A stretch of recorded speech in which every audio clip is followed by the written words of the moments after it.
Hello. Hello, Punderful. Hello, Nemo Punderful. Thank you very much for 18 months. It boggles my mind to think that I've been streaming. Well, I've been streaming for longer than 18 months, but that I've been affiliate for 18 months. I feel like I haven't really made the most of that. There's been some pretty big gaps, just like the one that we're coming back from today. I think this is actually my longest gap in streaming since I started. The last few months were not a good time. But today, for whatever reason, I just felt, today is the day I'm going to stream. I felt up to it. You were thinking about me. That's very sweet of you to say, Nemo. I'm curious about the details. If it's NSFW, DM it to me. Because that would also be flattering, but maybe not something to air in public. I gotta say, again, a bit sappy. It means an awful lot to have people show up for the start of stream.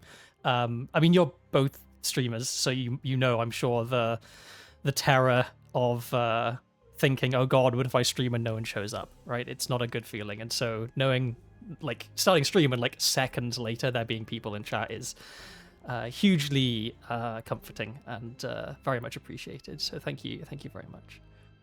I'm trying to think, is there anything that's like any updates that need to be made? Not really. I had a lot of stuff that I kind of wanted to try and get around to doing. I mean, I still, on my list of things to do as a streamer, one of them is figure out what I want an actual like custom model to look like and go about getting one. But I don't want to spend money and time on like all of that stuff if I don't feel like I really like associate very strongly with the design. Like I wanted to feel like me. Like the one I'm currently using, it's fine. It was like $15 on VGen, and I just got it because I wanted to have a live 2D model. So that's fine. But if I'm gonna have like an actual like me model, I need to figure out who I am first, and that is something I struggle with a lot, especially given that I picked a username which I like. I think it's a good username. You know, I rate it, but it doesn't really give you much to go on in terms of like a design or something, right? I mean, like Punderful has it nailed, right? Like the branding is excellent with Punderful's username. Who doesn't love an owl? But yeah, ask an artist to draw you something original, and they'll give you a dirty look. Yeah, so this game, I know basically nothing about this game. What motivated me to want to play it was that I saw in Nimi's membership streams, she's been playing it, and I've learned my lesson from Outer Wilds. And if a game seems interesting to me, and it's one of those types of games that you can't watch before you play it, then I'm going to make sure I play the game first. And this seemed interesting, and so I want to watch Nimi's playthrough, but I also want to actually play. Yeah, Nemo is also a good one. Especially like the rebrand, I think, from captain to director. Was it a demotion, maybe? I'm not sure. I forget what the exact lore is. But yeah, that's a good one. I feel like also Nemo's model is it's hard for me to think of it as anything other than like that's just who Nemo is. But like it's there's not like a lot of extremely strong like branding in the model itself, if that makes sense. It's just like a cute soft boy. Is how I tend to think of Nemo's model, which is like fine. It's great, you know. Because you don't have to be a like hyper specific, very detailed sort of thing that you can describe. You told you have good lines. Captain, a little finding. Yeah. I think if Nemo had leaned into the fish aspect, then we would be living in a very different, dare I say it, worse world. I'm sure Nemo could pull off the baby clownfish if he really wanted to, but I don't know, something would be missing, I think. Yeah, so yeah, I don't know anything really at all about this game. There's some music playing at the moment, it's quite quiet. Let me know if the whole game is too quiet and I can try and turn it up, but for now, actually let me look at the settings just to make sure. Okay, very light on settings. Cool. So I'm just going to dive in, and yeah, please let me know if there's like if you can't hear the game audio, because then I can fix that hopefully. Okay, recommended experience with highlights.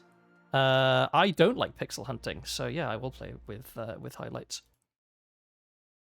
An abrupt termination of contract. Okay. So we're right in it immediately, I guess. Is one of these people us, I guess? Let's see. Well, I've got some things to click on. Well, first of all, what's going on here? Okay, and I can change from exploring to thinking, I guess. Okay, so this is what thinking looks like. I have to fill in the blanks. Okay, and there's people here and there's material. Okay. So it tells you what to find in the location. So this is a person. Oh, and he's not dead, it seems. Maybe. A scalpel, okay. January 5th, 1742. Both parties agree to these terms for the expedition to Monkey Paw Island. Albert Cloudsley. Okay, so we collect the words. Has rights to 2/3 of all valuables for funding the expedition. Oberon Geller has rights to 1/3 of all valuables and any golden statues found for providing the map to the expedition site. Dr. Oberon Geller. Okay, and Esquire Albert Cloudsley. Okay, so one of these guys is a doctor. This guy had a scalpel on him, so I'm guessing that maybe that makes him the doctor. And here's a map. This clue has been added to the thinking panel. Okay, cool. Horn of finger. Horn of thumb. Ruins of Xenopolis. And Bay of Shadows. I also thought that Esquire was a post-nominal. But maybe at this time period, it could also be a job description of some kind, maybe? I don't know. Because I know that, like, in Treasure Island, for example, there's the character of Squire Trelawney, and I have to assume that Squire and Esquire are in some way related. But it could also be, I don't know, a mistake on the game's part. You never know. Okay, and he's got a bottle of medicine. So this is the doctor. So this guy is... which one? Albert Cloudsley. And he was pushed by Oberon Geller from a cliff in something. Oh, okay, one of these places, I guess. For either the Horn of Finger, the Horn of Thumb, or the Bay of Shadows. And we will find out soon.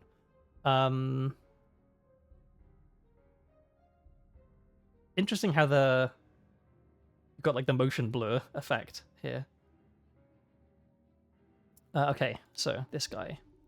I knew you were plotting, you snake. And he has a pipe, a dagger, and the same thing. Right? This is all the same. Okie doke. It technically means lawyer, but in America, at least, has no legal protection or status associated with this. It's perfectly legal to decide to call yourself Esquire on a whim. Oh, cool. Maybe I'll do that. Okay, and 2 bags. 2 bags filled with coins and gems. A tobacco pouch and pipe cleaner.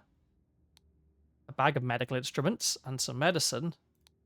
A golden statue with a red stone and a bag filled with coins and gems. Okay, so the doctor was not supposed to get the golden statue. That was supposed to go to Oberon Geller, right?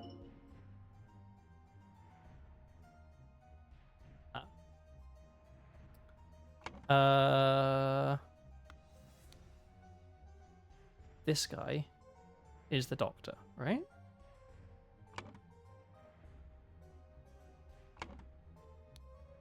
Dr. Oberon Geller.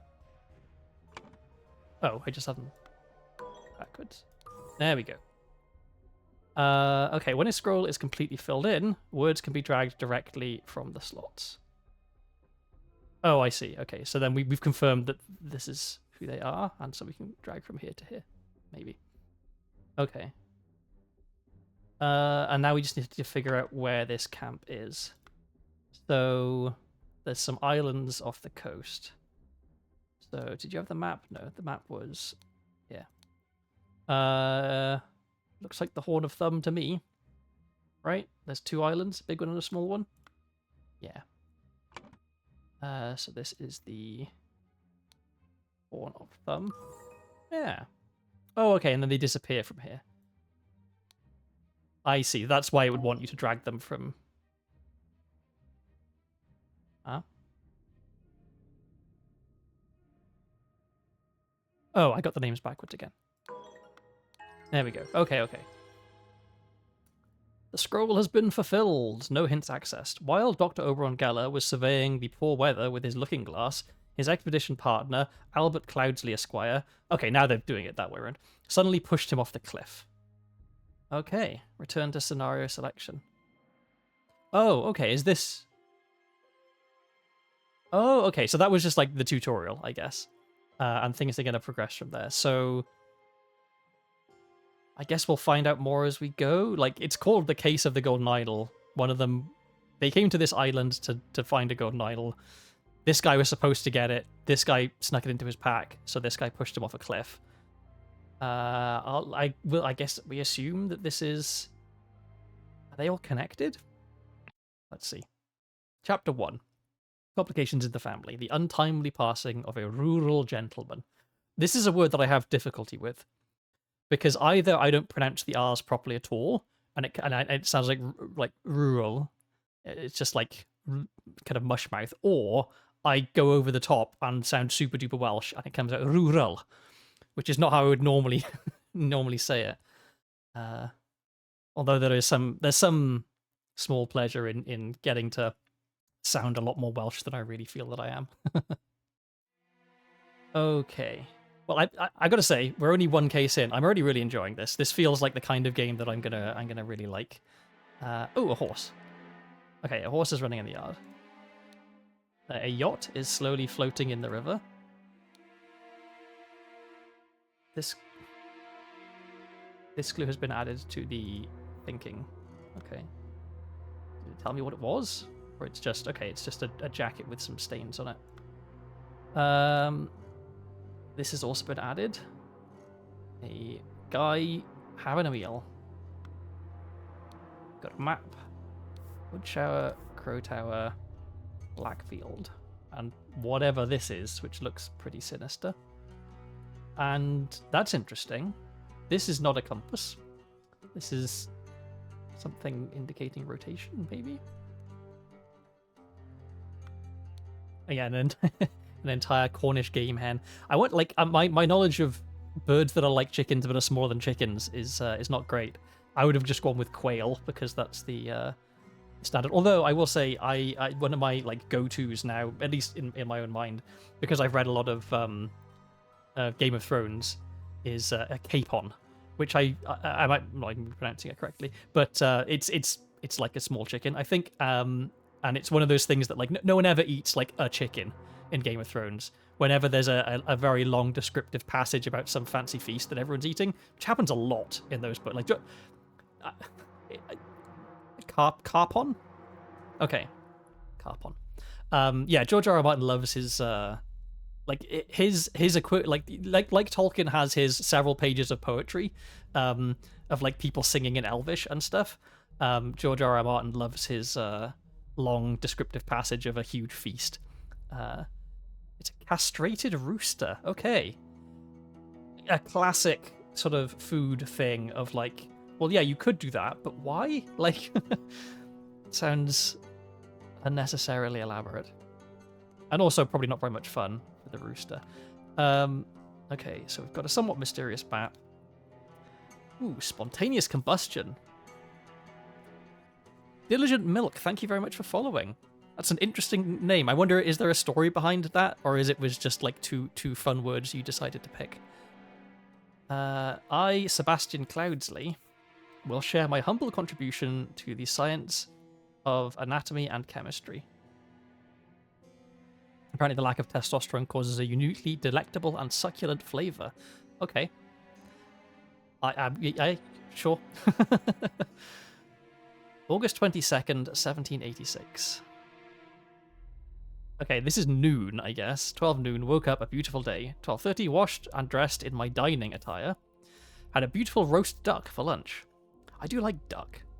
I guess I should count myself lucky that I've had an upbringing where it was possible to try various types of food. Like we had duck and goose and venison and various types of game. I have a very distinct memory actually visiting my aunt, who was a gardener for she was a head gardener for like a fancy house in Salisbury, and so she was friends with all the gamekeepers and people like that, but also like other types of people who might have cause to sneak onto the grounds of a fancy house to do a bit of hunting, possibly, And so we were staying with her for a few days, and one of her friends turned up with some pheasants, and we got to have pheasant, and we had the almost cliche experience of you're cutting into your meat and you're eating it, and then occasionally someone has to stop and spit out a little bit of lead shot from these pheasants, which had definitely been poached.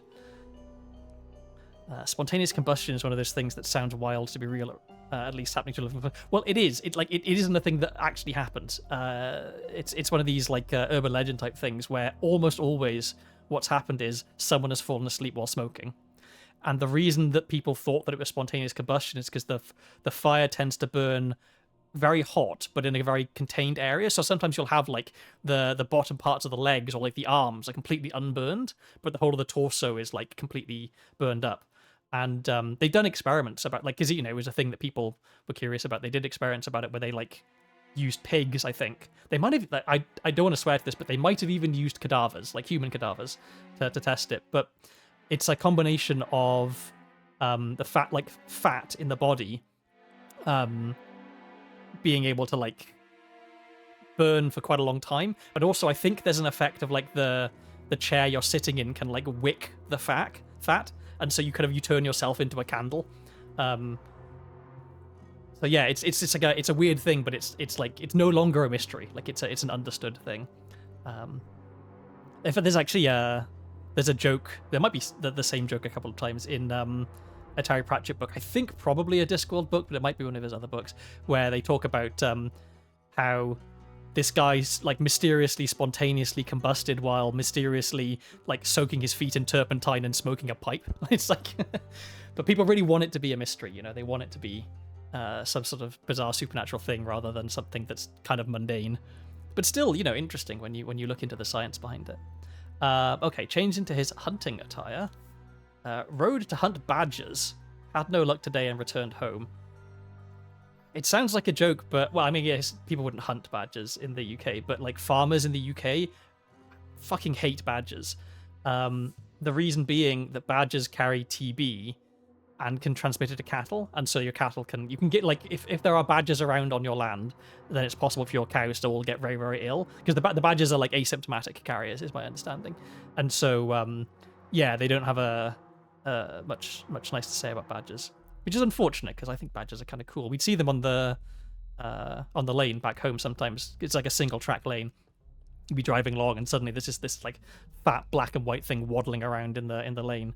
And so, if you're a conscientious driver, then you slow down and you wait for the badger to find somewhere to hop out the way and go about your business. But if you're a farmer or someone whose sympathies lies with more with the farmers than the badgers, maybe you don't slow down quite so much. And so you will occasionally see a flat badger on the lane, which is, I don't know, it's just the countryside, people fucking love killing animals in the countryside. Changed to my researching attire. I guess, yeah, this is, and then changed to his dining attire. I was going to say, this is the classic sort of olden days experience of, you wake up at noon, and then by the time it's 7, you've changed clothes 4 times. Had a tasty beef loin for supper, and then filled in my diary and went to bed to continue reading for my research. Pardon me. Okay, so the timeline here, I'm guessing, is going to be important. And he's studying, I guess, spontaneous combustion, because he obviously hasn't spontaneously combusted. It looks like he's been stabbed or shot, possibly. All right, we've got a book. Lead Poisoning by Henry Clover, whose name we can't collect. More like dying attire, yes. This is the standard 1700s getting murdered clothes that you would traditionally change into prior to getting stabbed in the head, maybe. We've got a ladder, tall and rickety ladder. And today is August 23rd, it appears. And let me just double check. Okay, so this is yesterday's diary entry. Apparently frequently changing clothes is how people got away with not bathing as much at the time. That makes sense. Okay, and now let's look at the... Oh, we've got a thing over here. Okay, here's the golden idol. Okay, so this is the common thread, I guess. And here we are. The man is not breathing. His head is badly wounded. A ring with a ruby. All right. Okay, so what are we thinking about? Okay, so this guy, we should know who this is. This is Sebastian Cloudsley, because it's the only name we've got to go with. This is dining attire. I'm guessing this must be the researching attire, because he's got his, you know, scientific equipment and stuff here, and then this will be the hunting attire. There we go. Okay. And so, Sebastian Cloudsley, Lord of somewhere. We'll figure that out in a second. The cause of death was a head wound, which occurred. Oh, okay. So we're just saying this is what happened, which occurred as he fell from a ladder while he was researching. Because no. Because this is his hunting attire. So while he was hunting, he fell from his horse, which is running around outside.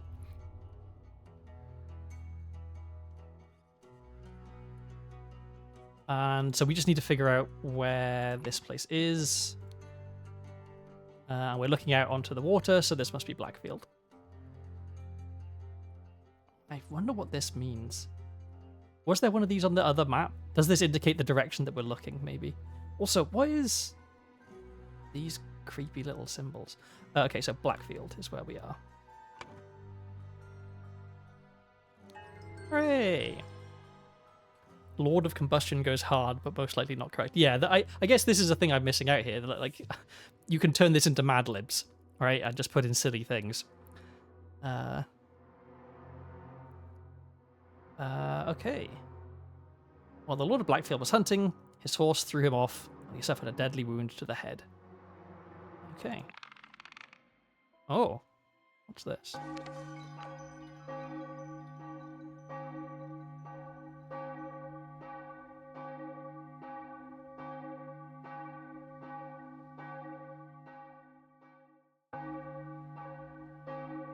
The art style in this game is so unusual. I'm digging it, but it's very strange. Okay, so we get that. So maybe we'll figure out what the significance of that is. Okay, this looks like spontaneous combustion, possibly.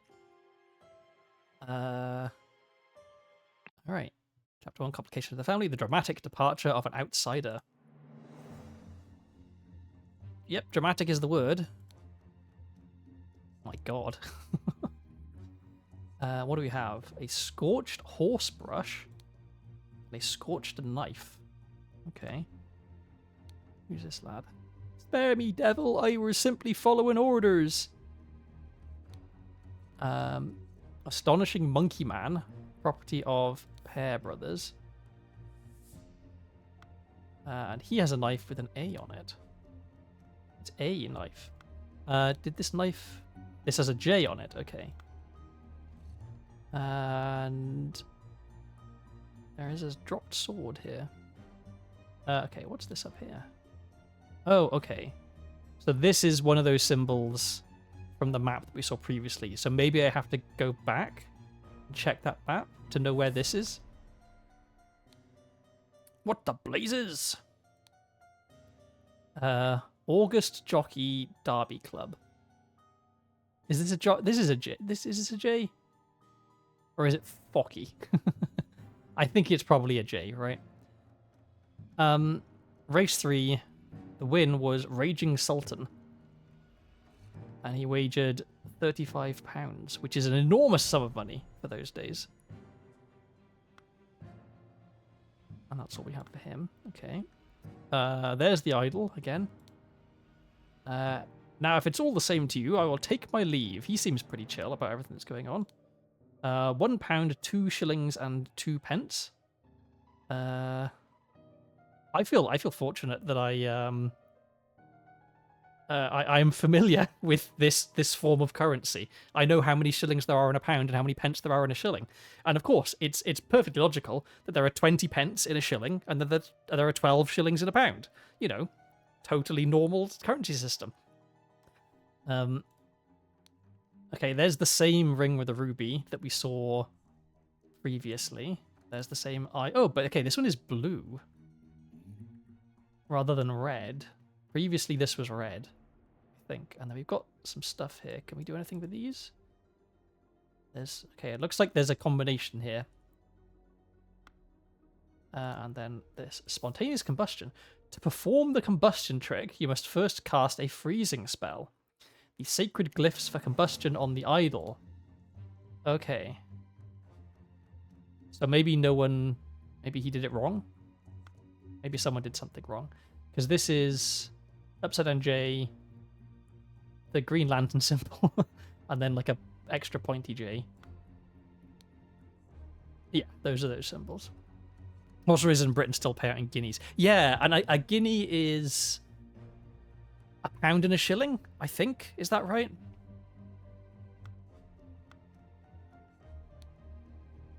Interesting.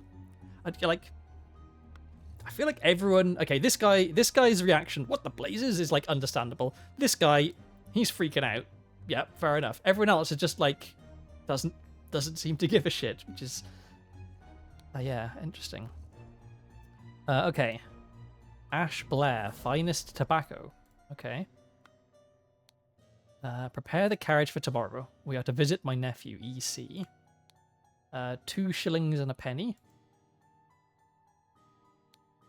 Saddlebag with EC on it. And a dagger. Okay. A stable rotor for Adam and James. Okay, so... Okay. So we know one of these is Adam and one of these is James. Because of the letters on their knives. This was A, right? Yeah, so this is Adam. Let's just put that in now. So this is Adam. This is James. Someone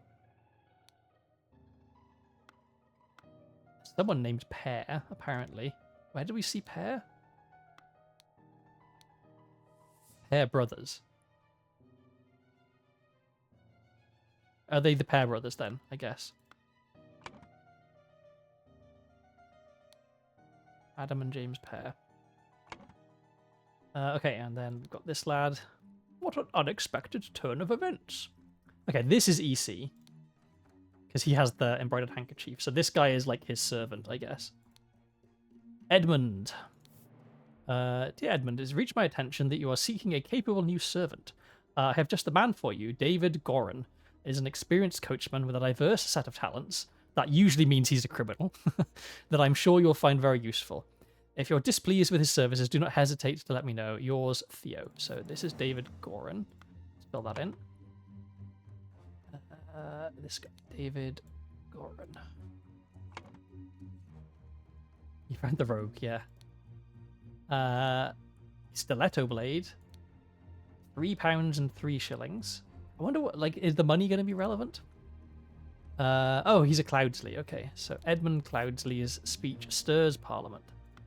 So you are Edmund Cloudsley.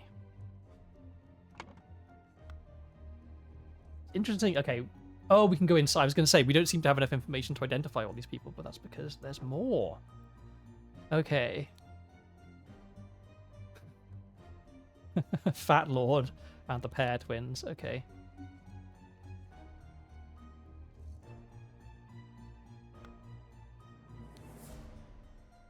Okay, we're in Batley, because this is the symbol. Cloudsley and Hubert. So whoever lives here must be the Batleys, I'm guessing. My apologies, he could be so bad here. Bad here, sometimes? Is this a word that I just don't know, or is she speaking a foreign language?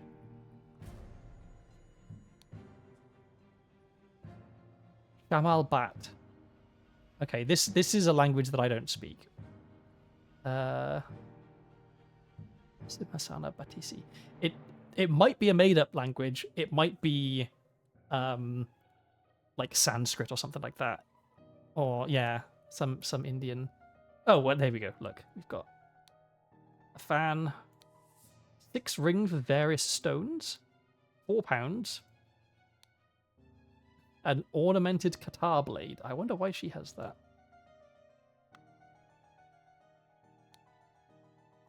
I would not have expected one of your family to treat a legal document in such a way. I'm appalled. Okay, here's another ring with a ruby. 2 shillings and threepence. Oh, there was a will reading. Reading of the last will and testament of Sebastian Cloudsley, September 7th, 1786. So Albert and Mary Cloudsley, their issue were Edmund Cloudsley, the eldest, Rose Cubert, Sebastian Cloudsley, who is testate. I don't know what that means. Unless he's the person who... Oh, yeah, it's his will. Maybe that's what that means. And Beatrix Batley, who married Peter Batley. 4 inheritors, all present. We've got Willard Wright also here, so he's one of those people outside. Rose Cubert is married, so... Does that mean that she is... Because there's only one woman here, so she must be Rose Cubert, I'm guessing, then? I missed something here. Oh, Sebastian Cloudsley. Okay. So she, I think, is Rose Cubert.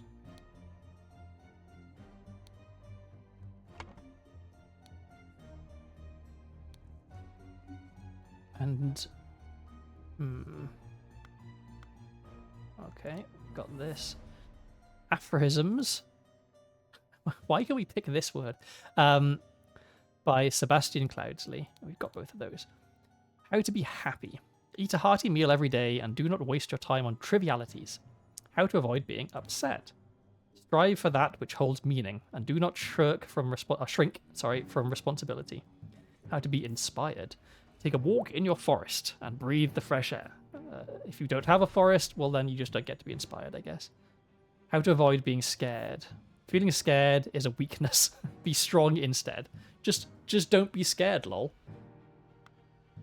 And what's here? Ooh, okay. So someone has torn up the will, it seems, because he was this guy, right? I would not have expected one of your family to treat a legal document in such a way. I'm appalled. So someone tore up the will.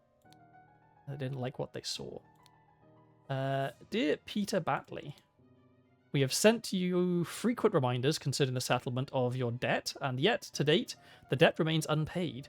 We humbly request that you make your payment as soon as possible, or we will be forced to take the matter into our own hands. The debt currently stands at £255, Blackguard and Buck loans. The push a dude off a cliff lol challenge. I could see that one catching on, unfortunately. Okay, the August Jockey Derby Club, race 6, Spinning Jenny, the wager was £50. So someone has a lot of gambling debts, it seems. Okay. Dear Willard Wright. Dear Rose Cubert. Oh. Yeah, dear Rose Cubert. So these are all bits of the will, I'm guessing. This clue has been added to the thinking panel. Okay. Idol of Xenopolis. You will bequeath to you the gold something. You will know what to do with it. I want you to put your sharp mind to better use than mere politics. Therefore, I bequeath to you the notes from the research I've undertaken on astronomy. I grant you leave to finish and publish it under both our names. So, the politician was the guy who was just outside the door. House. We met so rarely after you left for colonies. Therefore, I bequeath to you my savings, land, and the Blackfield man. I mean, we're missing some bits here. Maybe Manor House. Come home and establish. Oh, did these bits not go together?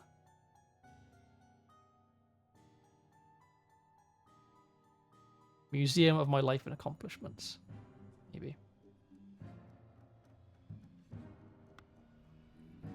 And yeah, that is an obscene amount of money for the time.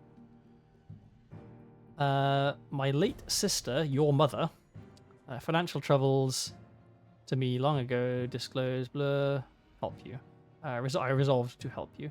I bequeath to you a compilation of my aphorisms to provide direction in your life, which you so clearly lack. Okay, so the person with the massive gambling debts was given this like shit book of nonsense instead of any actual money. I, Sebastian Cloudsley of Blackfield County, being in bodily health and of sound and disposing mind and memory, nominate and appoint Nicholas Maker as executor of my last will and testament. Okay, this is green now because we've got all the bits. Yeah. Dear brother. Okay, so we can identify this guy as Nicholas Maker. And so we just have 2 left to identify. This is the guy with the gambling debts, I'm pretty sure. Oh, okay, and it's put these together for me. That's nice. So... My late sister, your mother. Oh, what have I done? Oh. What's happened? Oh, okay, you can zoom in by scroll. I didn't mean to scroll. I see. Oh, okay, Nicholas Maker attorney. Alright, where was... Yeah, okay. So, this is the guy with the gambling debts, Peter Batley. Batley. Peter. And then this last guy... What do we know about him? So he must be Willard Wright. Because... Yeah, that's the only name we haven't got. Okay, so Willard Wright. Cool, okay. And so, Peter Batley is this one. The guy who had the golden idol was this one.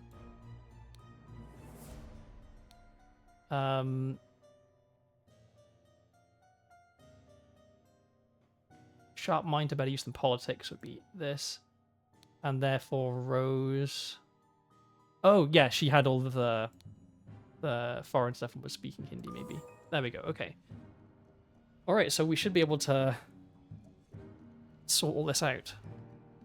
Okay, suddenly, James Pear died from spontaneous combustion. The debt has a rough value of £74,000. That's quite a lot of money.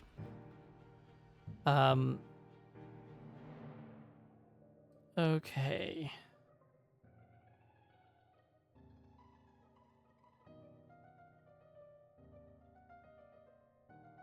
Someone was unhappy to receive something in Sebastian Cloudsley's will. And ordered someone and someone to take the something from someone else. The idol. Maybe?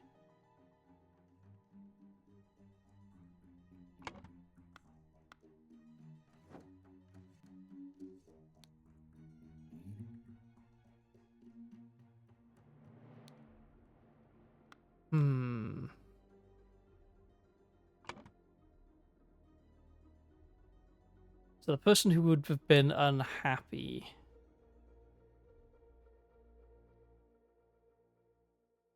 upset to receive aphorisms. Peter Batley would have been the one who was upset to receive aphorisms. Aphorisms. Oh, I see. Okay, ordered Adam and James Pear to take the idol from Willard Wright.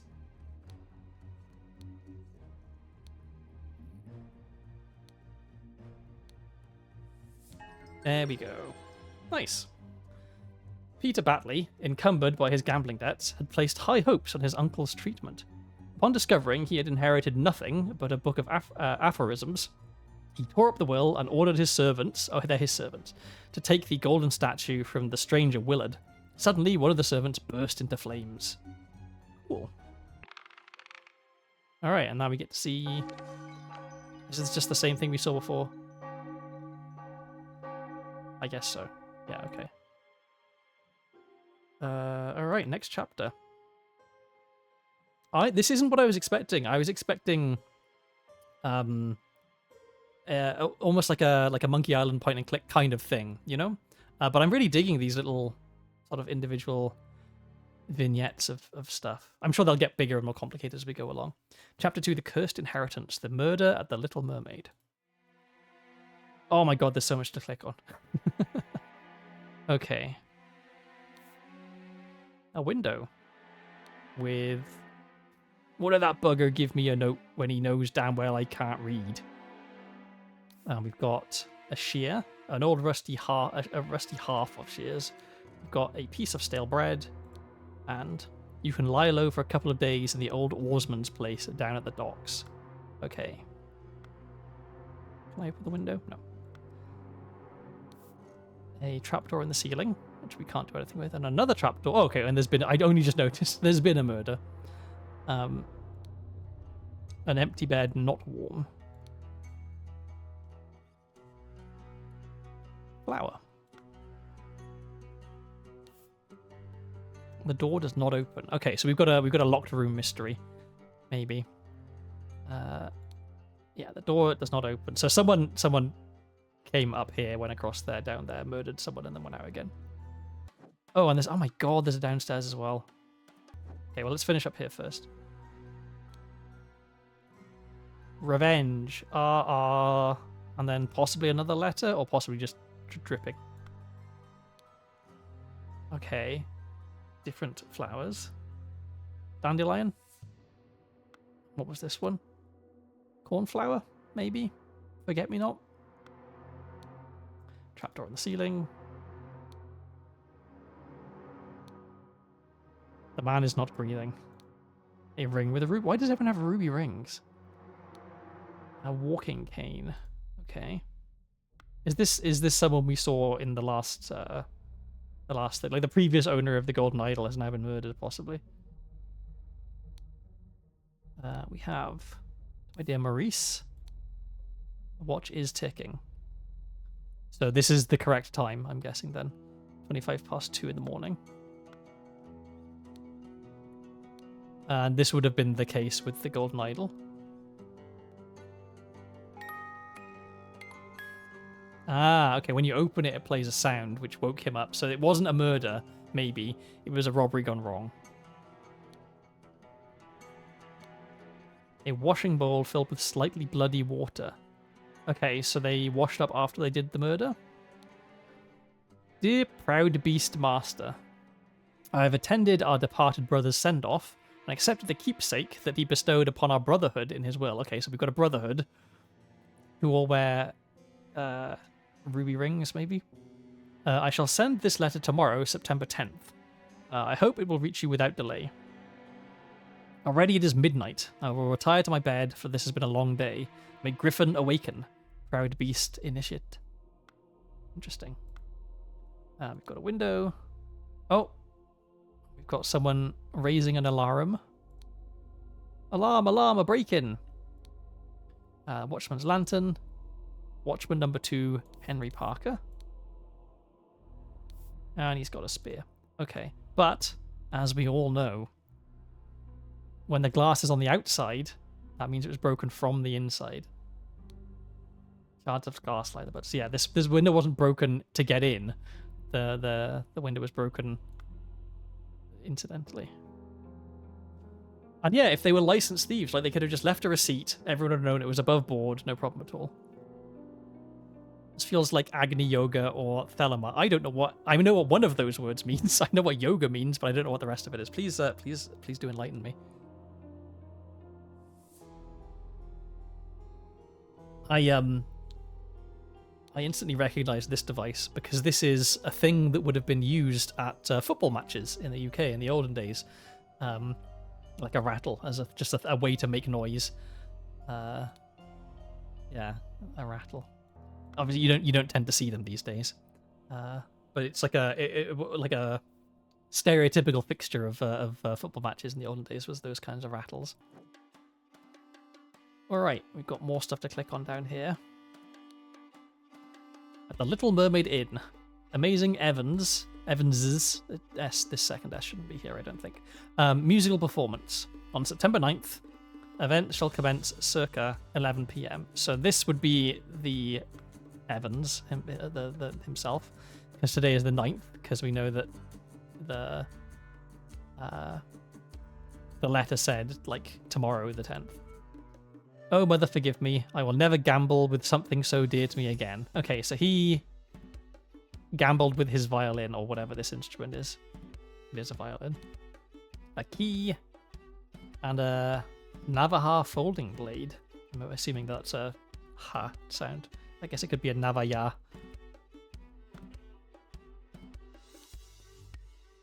Just deal the next one. It's all luck anyway. Someone who doesn't know how to play cards.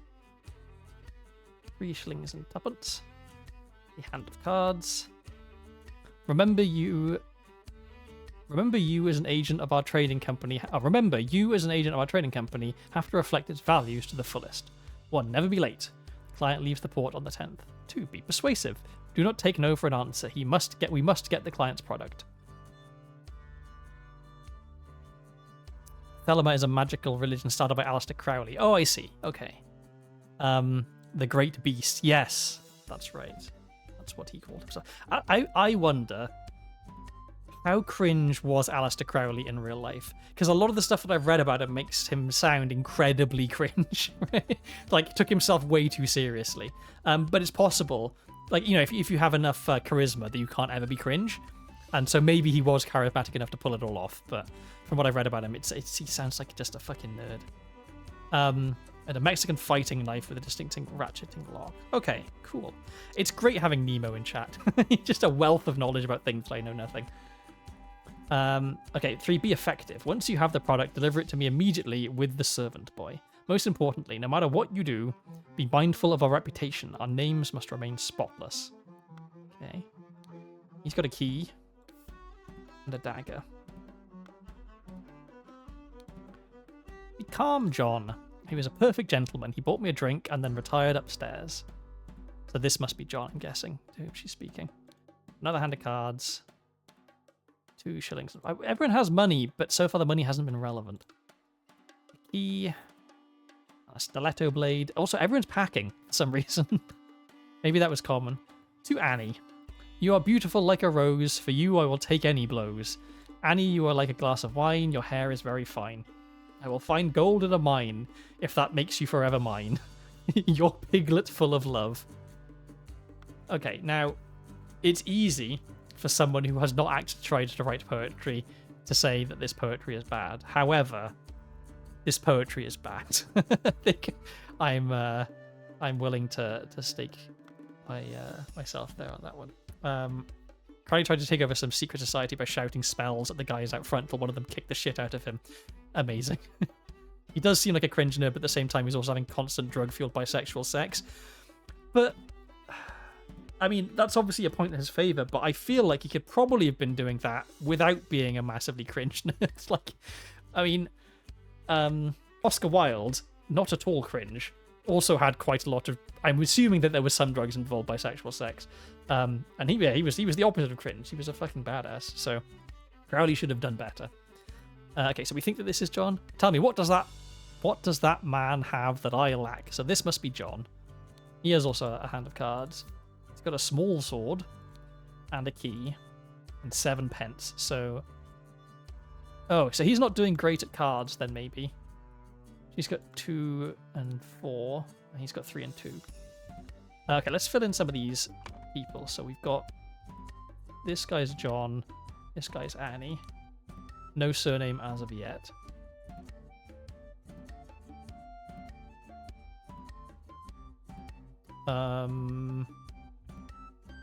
Okay. Let's look at the table. Oh, this clue has been added. Okay, so A, G, W, W, and M, E. This is the tallies of the games. Okay, so the currently playing people are AG, JB, and AB. So this would be John and this would be Annie, because they're married. They're both Bs.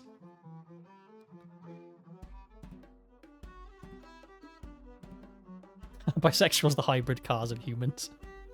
What would that make? What would that make pansexuals? Like, what's even more hybrid than hybrid? I don't know. And I would believe it that Nemo was capable of metabolizing gasoline, knowing some of the things that Nemo has ingested.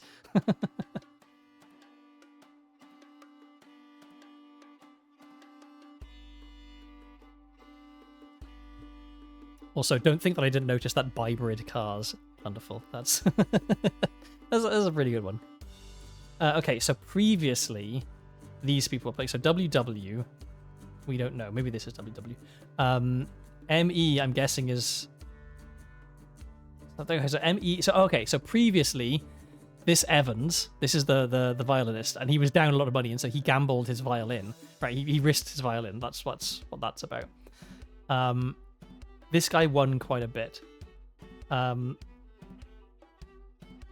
AB is down a bit. AG is up a bit. So this must be AG. We don't know what either of those stand for right now. Oh, wanted. Robert Redruth, escaped convict. Reward £50. So I'm guessing then this here is him. Oh, and I can put in Evans, and it was, oh wait, it was here, right? Yeah.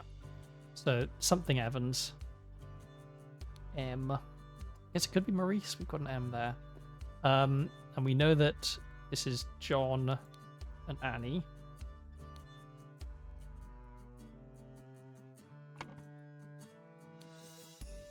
Tab. Oh, maybe we can, okay. Green, 4 glasses of wine. Oh, okay. These are surnames. So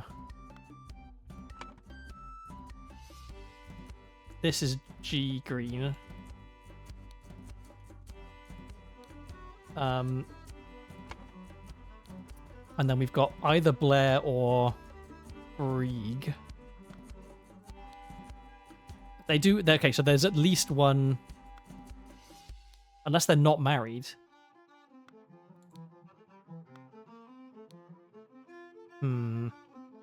So one of them maybe has bought 3 glasses of wine, and one of them has bought 1 glass of wine.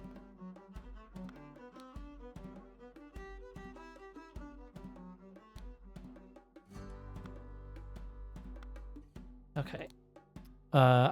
Willard Wright is in the Dandelion Room. Oh, no, it was Forget-Me-Nots. So Willard Wright is our murdered man.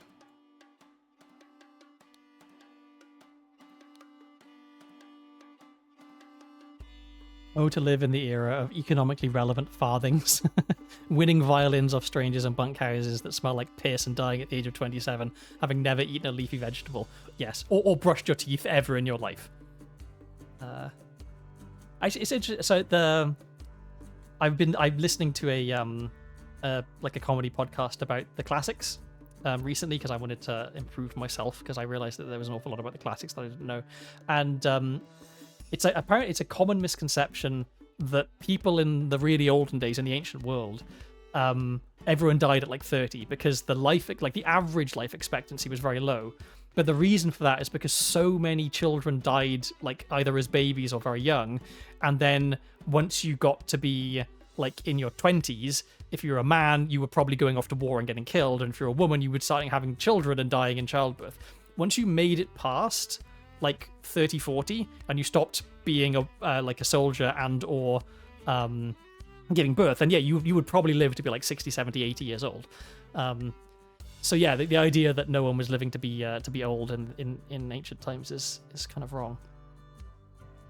Okay, and so Ash Blair is in the Forget-Me-Not. So did we have a first name? Amazing Evans.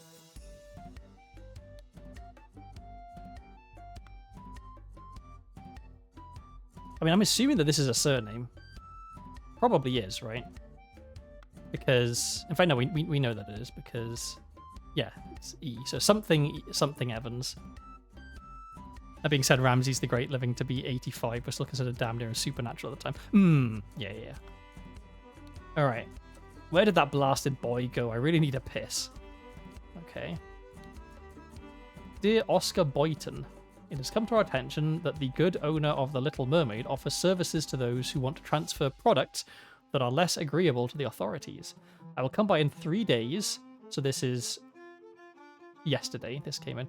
If you still have some spare space in your gin barrels and you're willing to earn extra money, reach out to me. A partially peeled lemon, a large kitchen knife, and a ring of various keys.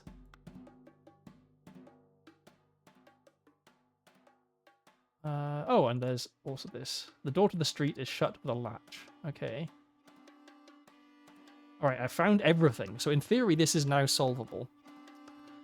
Okay. So, okay, we know who this is. This is Willard Wright.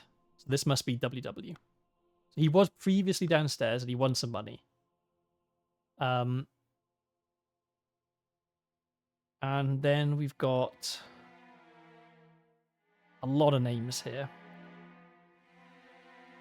Okay, and someone crept into someone's room through the trapdoor. We know that much at least. Okay, this was Willard. Oops. Right. I see. When I moved it from here earlier, it completely got rid of it. It didn't keep it. Okay, so we've got M. Evans. We've got Maurice Evans. It's the only M name we have, so it must be that. But why is it that? Let me. Where did we find Maurice? Not there. Oh, right here. This. No.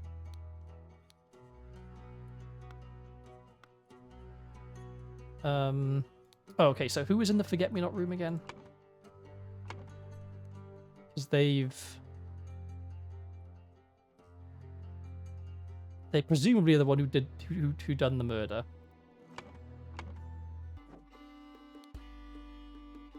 Ash Blair.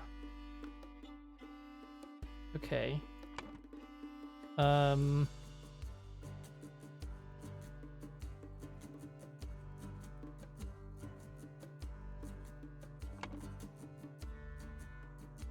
Okay, so this OB must be Oscar. So many B's. Okay, so do we have a P somewhere here? No P's.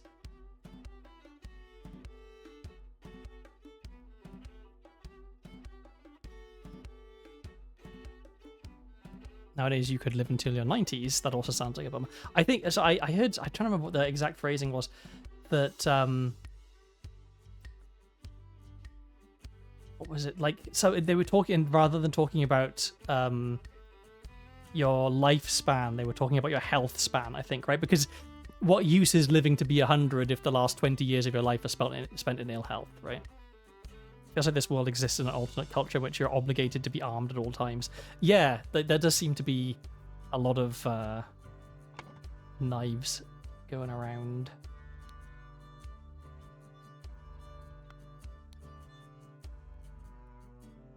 Okay. So I'm guessing this means that Green, Brieg, and Blair are these three. So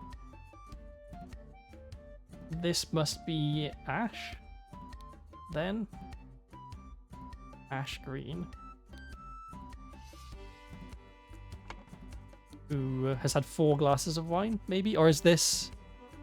then, maybe... He doesn't have very much money, so has he been losing or has he been buying stuff? Is he drunk and that's why he's like this? Is this guy drunk? This guy is agent of a trading company.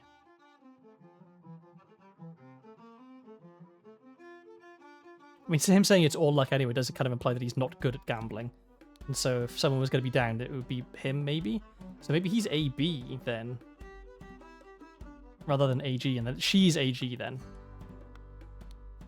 Yeah, maybe that's it. Okay, so she's Annie Green.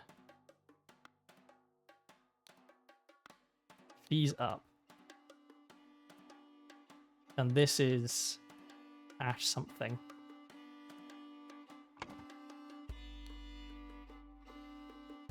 Your Piglet full of love. So this must have been sent by him, I guess. She has a key. He has a key.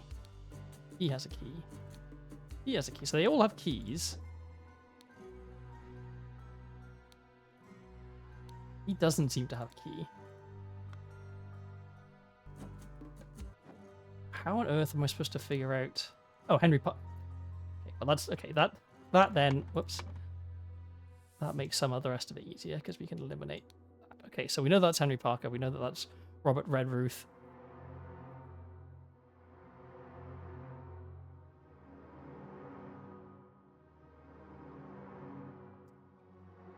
Okay, so... Well, we've only got one M name, right? Yeah, Maurice. So this must be Maurice Evans. And then AG we were saying was Annie Green. So she's been playing the whole time.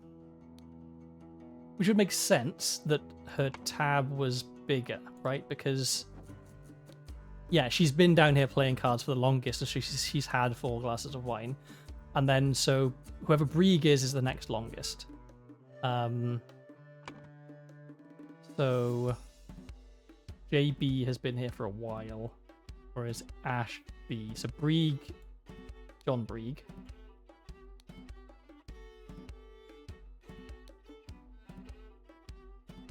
Making this Blair, right? Was it? That's what I was just looking at. Blair, yes. So you're Ash Blair. And then, I guess, process of elimination. Oscar Boyton. Yeah. Cool. Heavens, there's a Gigi mermaid from the dining rafters, and I just saw it. Oh yeah, and a weirdly small narwhal. Okay, cool. I'm pleased with that. That was some good logic, and I guess so. The fact that we had to use process of elimination for Maurice being Evans's first name means that not all the information is necessarily explicit, which is good to know. Okay, while something we're playing cards with loud music. So while these 3, I guess.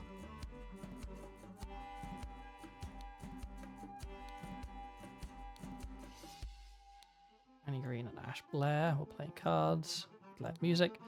A fight ensued upstairs, and what did I write? Got stabbed with something. So, all right, who was it who was in the Ash Blair? Is this Ash Blair? No, that's Evans. This is Ash Blair. And so the stabbing was done with a dagger, it seems. Why did he do okay, well, let's find out if we're actually correct. So Ash Blair crept into his room. He was stabbed with... I've already forgotten what it was. A dagger, okay. Oh, 2 or fewer slots are incorrect. So we've got...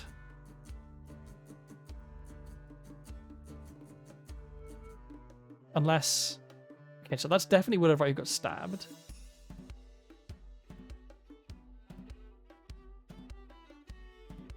Hmm.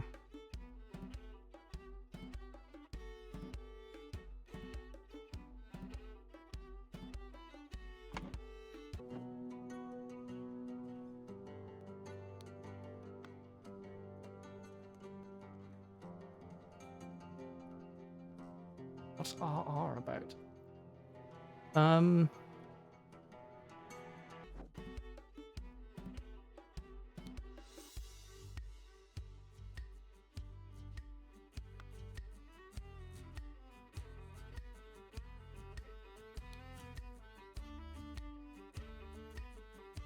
Unless it was... Well, no, okay, so the...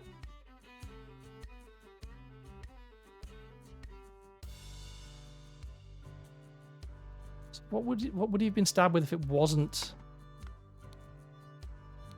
the dagger that he has? Like, there's not a...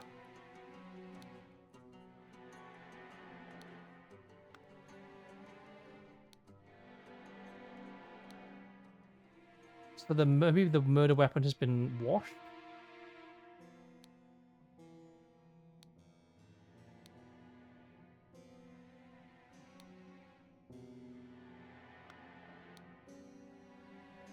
An old rusty half of shears, maybe? Maybe this is the murder weapon? Let's try that. No. Okay, so it was a dagger, but one of these names is wrong. Okay. So maybe it wasn't Ash Blair who crept there. Maybe it was Maurice Evans? No, but because he doesn't have a dagger. Does anyone else have a dagger? She has a stiletto.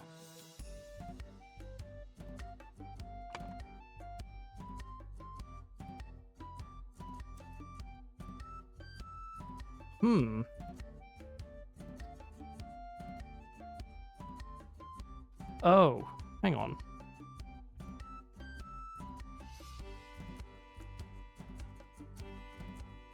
Oh, okay. This is all one sentence. The gap here made me confused. So yeah, it can't have been Ash Blair who was playing cards and also him creeping in through. So I guess, was it Robert Redruth? Because everyone else is accounted for, right? Like, he was busy getting stabbed. They were playing cards. He was playing music. I don't think it was him. So... No, okay. So maybe it was earlier in the evening when it was Oscar Boyton playing cards instead of Ash Blair. There we go. Okay. I thought it was describing the current situation rather than the previous one. All right. A man going by the name of Ash Blair crept into Willard's room through the trapdoor to steal something important. When he opened the music box, it woke Willard up, and a fight ensued. In the fracas, Ash stabbed Willard and attempted to frame an escaped convict. Cool.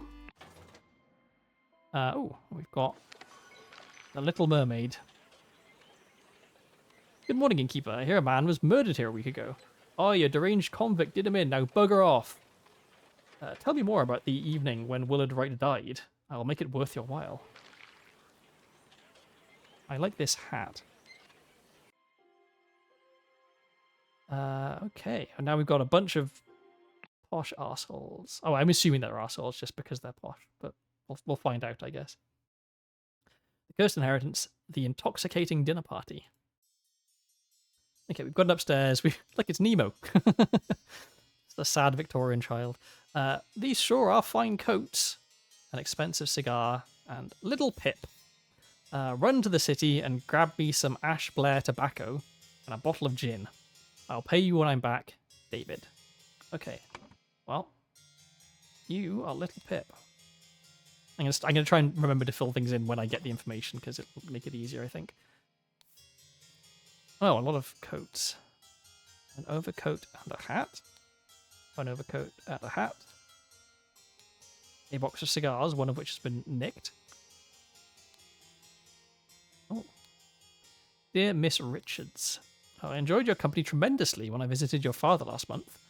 I'm certain that you would wish to hear the rest of my thoughts on the shortcomings of our society. I invite you and your father to a dinner on April 8th at my manor. Sincerely, Edmund Cloudsley. Okay. Dear Mary. So this would be Mary Richards, I guess, is the name. Here is something for your diary from me.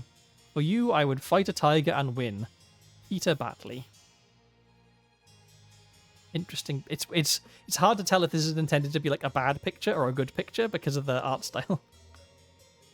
So yeah, we've got Mary Richards is a name.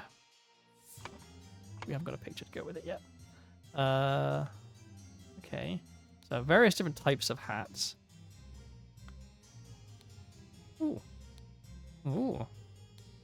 A syringe with some liquid left in it. Okay, hidden. We can go upstairs and into the next room. Let's go upstairs first. Oh dear, there's been a murder. Oh, good grief. Okay, so we've got to figure out who was sitting where, I guess. A salad, untouched. A full glass of cloudy liquid, untouched. A partially empty glass of clear liquid. Partially empty glass of yellow liquid. A partially eaten salad.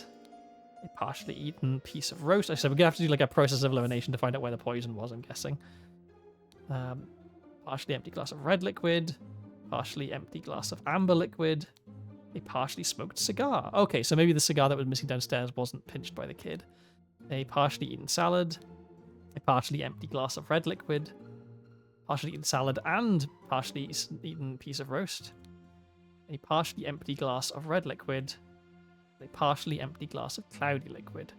Okay, so if one of these things has been poisoned, then it'll have to be something that's partially empty and that there's only one of, I'm guessing.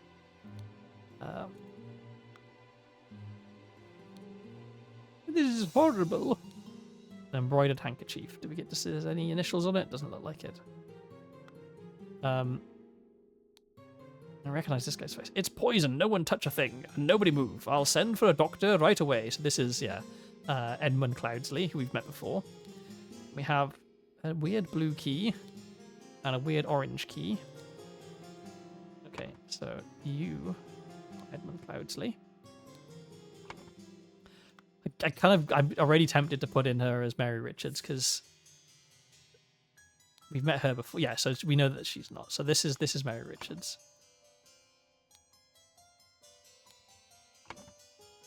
We have met her before. I just don't remember her name. The lady is not breathing and her face is blotched. There's the fan. There's £4 and several rings. Who's this guy? I don't think we've met him before. She does seem rather unwell. It's extremely upsetting. He's got £4 and a shilling. Maybe the money is just to indicate their social class.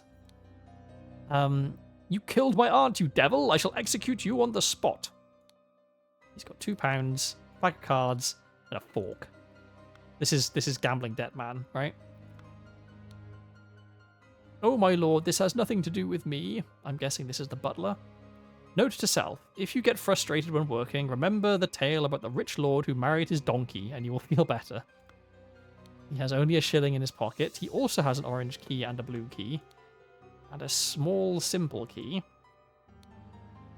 Ensure that the beautiful lady sits next to me during dinner and I will slip you a shilling. Peter. Well, he's been slipped a shilling. And so this lady was indeed sat next to Peter. Okay, and we've got water, a roast, a salad, brandy, which is the amber liquid, wine, piss, no lemonade, and peptic tonic, which is the cloudy liquid. Okay. Okay, so we have to figure out who is sitting where and who is who. Was this guy back? I should be paying more attention to who's who.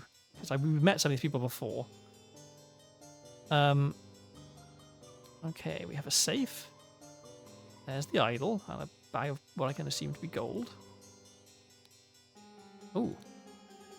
Well, Edmund. You seem pretty pleased after the old boy passed away and a spot freed up for you in the House of Lords. Take care of those with whom you ally. I have many friends, and will deal with you swiftly if you dare cross me. Lord George Bridges. Okay. So we're at Edmund Cloudsley's house right now. That's what I'm getting. The revolution will come for the likes of you, you crooked bastard. Soon you will pay for your sins against honest common folk with your blood. Final vanguard. Cool. Edmund Cloudsley.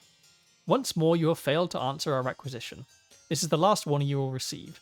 Your transgressions against us demand amends. The only course of action you have is to surrender yourself to our justice. Last chance for repentance, serpent, or we will unleash one of our stewards upon you. The Brotherhood of Masks. Ooh, very mysterious. Dear uncle, I hear you're interested in Lady Richards. I think you are too old for her. I shall court her instead. Secondly, please lend me £300. It is small change to you, and I'm desperately in need of it at present. Truly yours, Peter Batley. Okay, so that, I think, reminds me that here's Pete. And we've got to figure out who's staying in what room. Okay.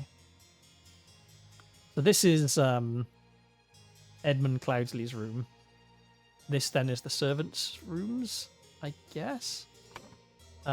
These... Okay.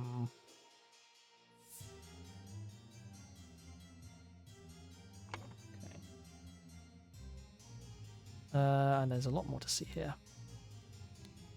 Dear Edmund, this cannot continue.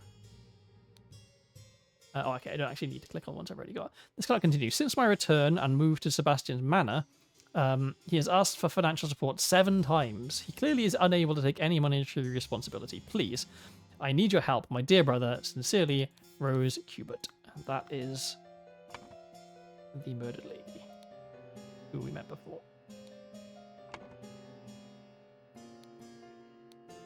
Dear Edmund, I like your idea. Let's send him to colonies where his violent nature will make him feel at home. Here you're having dinner with Lady Mary and her well-to-do father, Lothar. If Peter and I were to join you, we could beguile him with tales of adventure in the colonies so we can ship him away. Rose Cubert. So, Lothar. Either it's someone we haven't seen before, it's this guy. If this is Mary Richards, this would be Lothar Richards then. 2 missing, I guess maybe they're servants and we just haven't seen them yet. Mrs. Baker, starting date 1787, August 1st, position housemaid, yearly wage £9. Okay, so Baker is the housemaid. So she must be one of the names we haven't met. Oh, we can just look in here. Interesting. Due to the sensitivity of your stomach, I advise abstaining from alcohol for the next month. Also, consider a glass of peptic tonic before eating to avoid upsetting your digestive system. 2 sealed bottles of cloudy liquid labeled peptic tonic. A sealed bottle labeled opium. Okay. So, let's see. Water and peptic tonic is what we have here, I think. Untouched peptic tonic. Partially empty glass of clear liquid, so no alcohol at all. I think that's the only one with no alcohol apart from this one, which has lemonade. So I think then, also the head of the table, it would make sense, I think, if this one here was Edmund Cloudsley.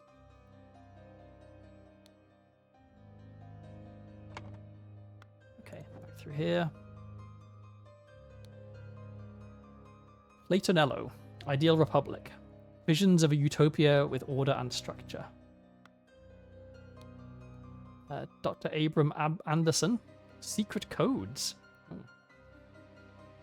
Such trivial ciphers as reading only the first word of every line are easy to produce on short notice, but extremely unsafe and easy to decode.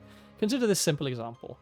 Money as denominator of value has evolved and changed a lot. Still, in savvy hands, it is a powerful tool. It would be money has changed hands. All right. And so now, obviously, I have to go and look at all the letters again. This is St. Sebastian's Fort. Nope, that's not a code. I colonies will I laid. No, that's not a code. Okay, what about these? You after and the. Nope. And this one. I must turn in for the night. Enjoy the rest of your stream. Good sir. Thank you, Wonderful. I will. Oh, and it appears you redeemed dog ears and it didn't work, even though I could have sworn I set things up. I will dog myself up. There we go. Once our warning, your amends, the 2 last. No, okay, so that's not. I Richards for instead. Second, okay, did I misunderstand? Is it the first word of each line? Every line, yeah. Okay, so none of those appear to have been coded. But we'll bear that in mind for later. This door is locked. This door is locked. Maralto Cthulhu, Star Child. Remember to take the 4th one from every row. 4th one from every row. Okay. Stack of candles. An ink pot. 3 shillings and twopence. 4 shillings and a penny. I will not change the rule that the staff member who has worked here the longest gets the bottom room. Do not bother with me with such nonsense again. EC. Okay, so if this is the bottom room, but it isn't because there's stairs. So, okay, whoever has been working here the longest is the one who's at the bottom. We should have to remember that. A knife. Mademoiselle, the laceless count, the besmirched lover of Lusitania. A smut book, I guess. Okay, let's go down here. Ah, here we are. The maids. Of course I can give you some candles for your room, Lucia. I assume you're itching to continue reading that scandalous novel. A small simple key. Dear Ada. Okay. I have to use this letter to share good news. There is no substance to the claims that your late husband used his position to squander church money. The judge has decided to remove all accusations, and you'll be no longer a target of baseless gossip. I truly and sincerely hope that this will provide some comfort in these dark times when ignorance and impudence go hand in hand. May our Lord steward over our poor souls. Okay, so this is Ada. And the other one is Lucia. Thank you, dear. No, I threw it out. I do not read such a dirty literature anymore. Oh, okay. I do hope our master's guests are satisfied and that Brian served everything as instructed. She has a small simple key. She also has this. Is this a copy of the blue key, but like not the official one? The dinner party will take place on April 8th. Everything should be ready before noon. Prepare roasted boar. Young Ms. Richards appears not to enjoy meat, therefore prepare some alternative side dish. Ah, so someone who didn't have meat could be here or here. Oh yeah, and she was Lucia. Which means that this guy must indeed be Lothar Richards. We have 4 members of staff, it seems. Yeah, okay, and so this must be Edward Cloudsley's room. Okay, such a lot to look at. Door is locked. Door is locked. Got stuck some candles. Dear diary, this has been an ordinary day, mostly spent in preparation for tomorrow's dinner event. I do believe the time has come for me to ask for a raise in salary after all these years I have loyally worked here. It is a difficult conversation to be had, but I will strengthen my will and talk to Master about it tomorrow. We have a £1 and 2 shillings, an ink pot, and Porteus, the wise slave. Fables about rulers that make you think. We have something under the bed here. Sealed pot labeled print paint. Down with parasites. Too long they have feasted on our blood and sweat. So this is someone who, not a fan of the aristocracy, I guess. Okay, and here we have a set of lockpicks, a pistol, a dagger, Ash Blair Finest Tobacco, David. Clean up the barn until Wednesday. I plan to continue experimenting with the artifact. Ah.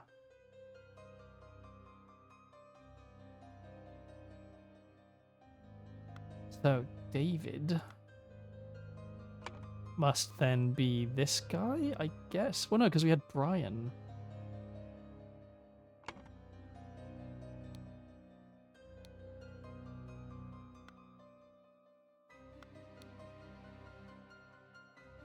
Brian served everything as instructed. Yeah, so this must be Brian. So who is David? Well, I mean, maybe it's just a red herring. Maybe we haven't met David in this scene. Oh, wow. Monkey Man 1 versus Striped Dark Hand. Okay. Monkey Man 2, Tooth for Tooth. So, okay, so this must be where Pip is sleeping then. Oh, okay. So there's 5 servants then, maybe.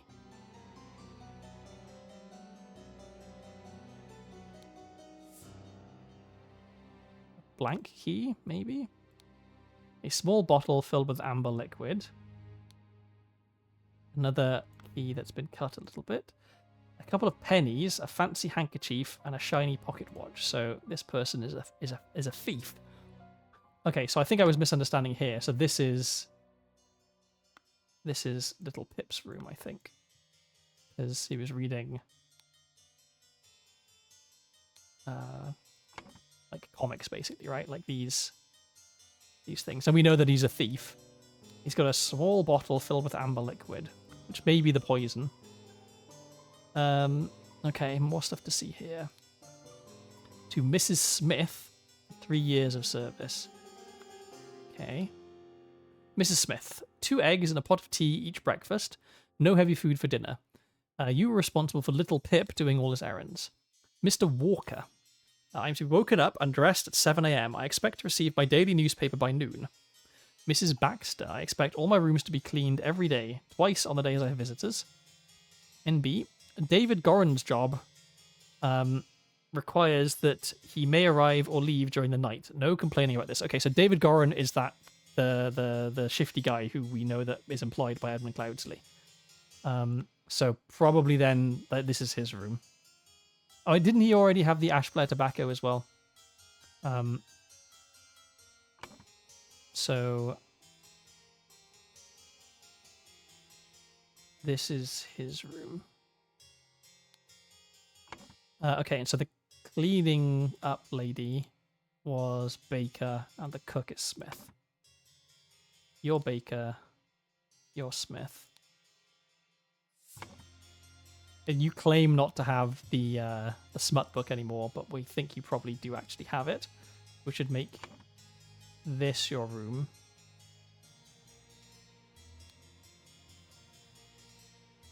Where's Lucia?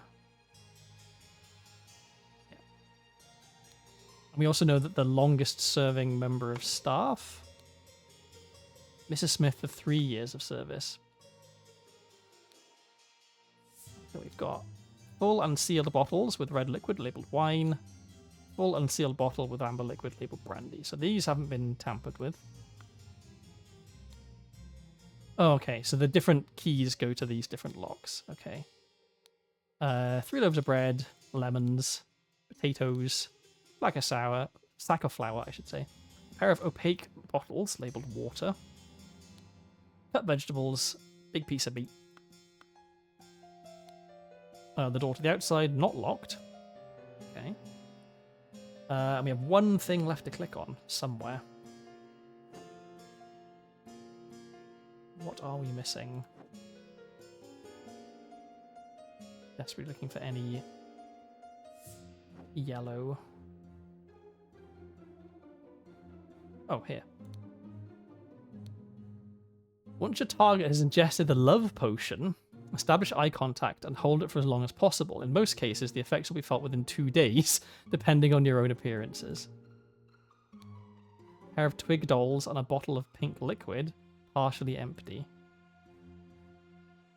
Okay. This is the room with the smut book? Yeah. Whoever's worked the longest gets the bottom room.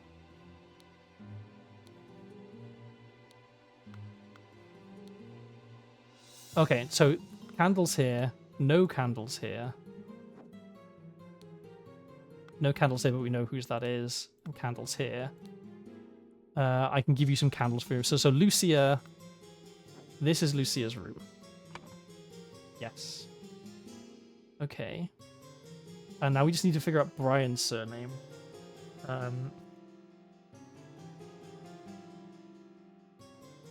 feel like we have seen, but also probably by process of elimination we can guess that it's one of these. And which room would he be in? Either this one, or probably this one, right? To have been working there the longest.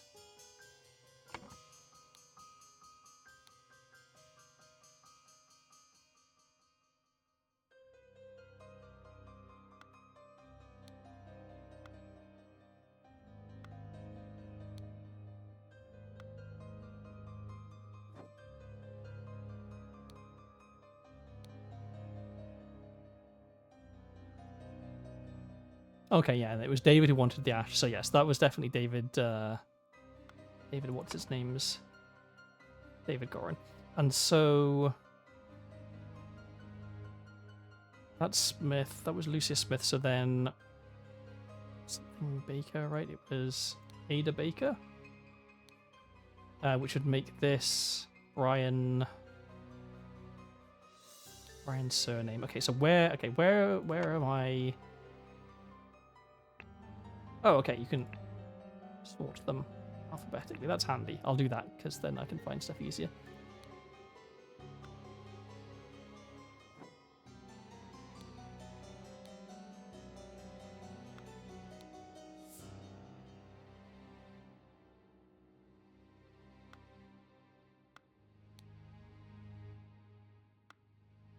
Where are we getting this name from?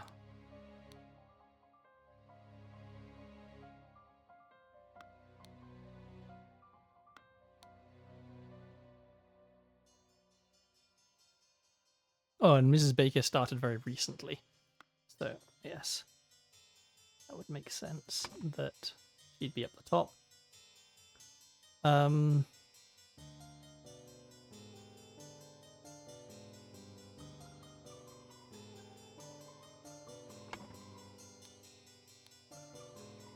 Lord. Okay, so it's not Bridges because that's a lord.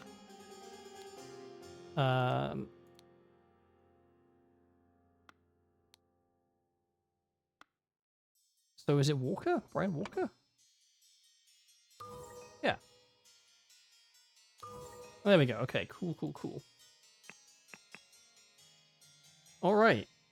But we're still missing something. What am I missing? Thought I had... Oh.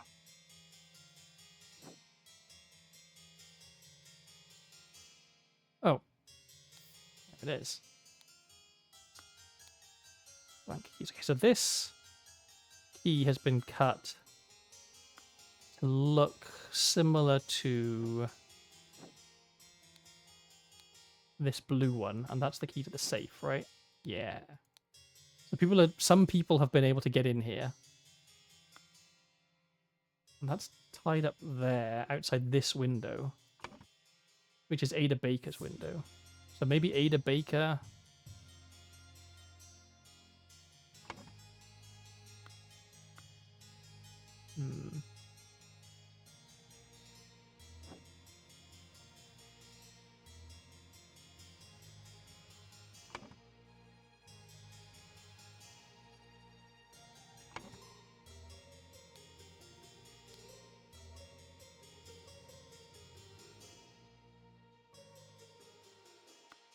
None of these letters seem to have anything hidden in them in the first line, unless I'm missing something.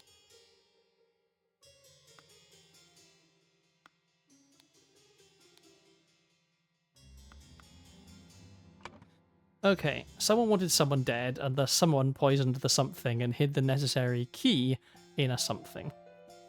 Hid the necessary key in a bag, I guess? Because we know that there's a bag out the window there. At the dinner party, blah ingested the poison and died. So it says someone wanted to poison someone else, but Rose Cubert is the one who died. But maybe she wasn't the intended target.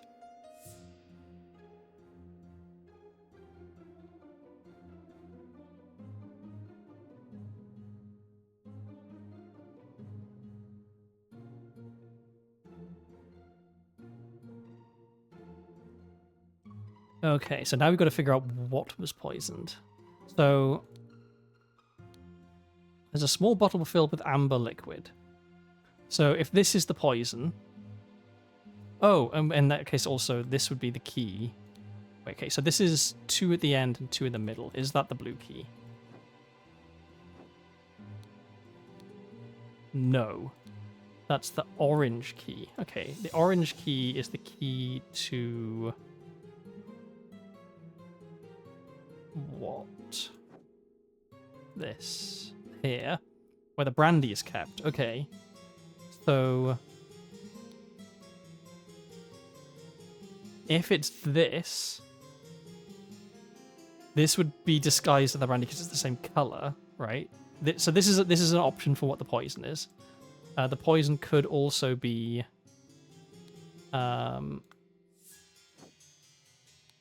this pink liquid, but it wouldn't blend in, right? It would be although it has been used, partially empty.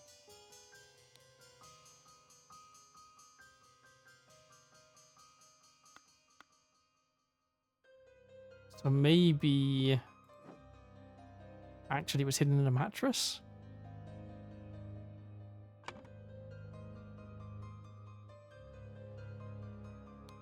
They poisoned the brandy?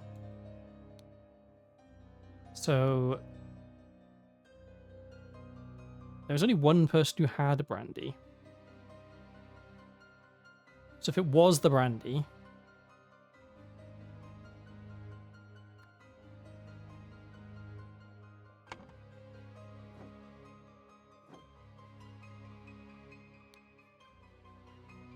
there's a cigar.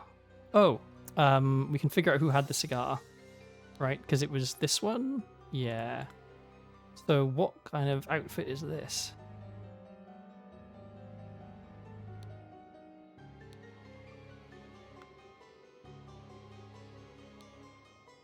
So we have, yeah, the only clue we have here is this is whoever had the cigar.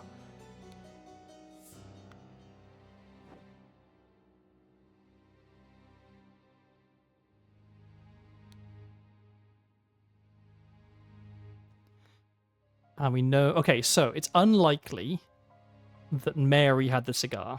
We know that Mary had a salad. So...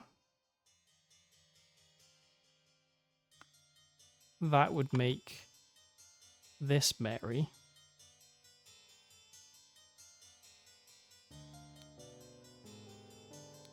And then we know that Peter paid to be sat next to her, but that would mean that Peter had the brandy.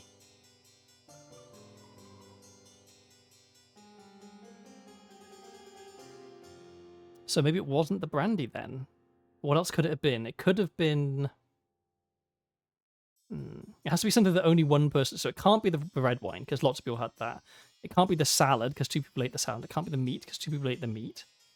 It could be the brandy. It could be the lemonade. And it could be the... No, it can't... Well, assuming that this is correct, that this is Edmund Cloudsley's seat. Well, no, because he's not allowed alcohol. So Edmund Cloudsley has to be either here or here.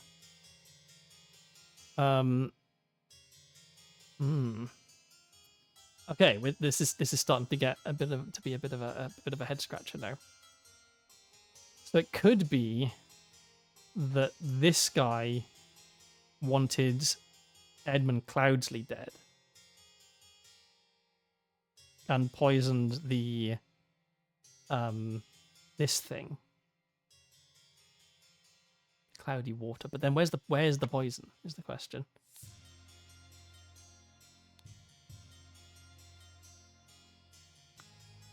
Because he's someone who also, I guess, well, there's this. Ensure that the beautiful lady sits next to me. He doesn't say specifically, like, this guy could have been like, oh yeah, she's the beautiful lady. And then she ended up sat, that it wasn't Mary. Oh, but I guess...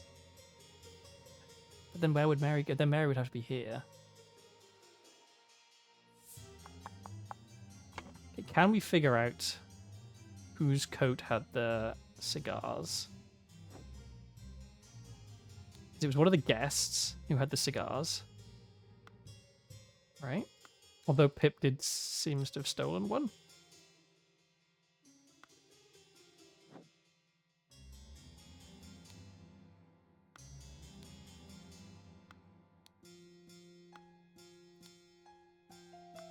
Yeah, none of these people have anything particularly useful on them.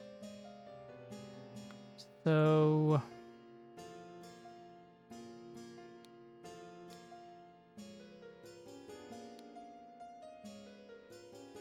Any for alcohol, a glass of peptic tonic before eating to avoid upsetting your digestive system. And there was also a note down in the kitchen, wasn't there, about no heavy food for dinner. So yeah, so he would have had a salad. So I think it makes sense that this is Edmund Cloudsley because it's a salad and he's got his peptic. What's its thing? No alcohol. Because the only other place with no alcohol is here. I guess. I mean, it could be that. It could be that.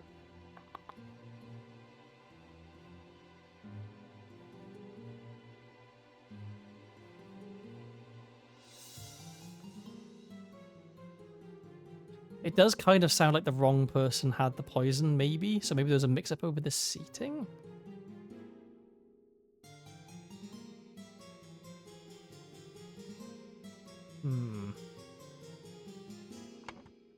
Definitely feel like I'm missing something here. Like, what's this about here? Like, is this for use here in this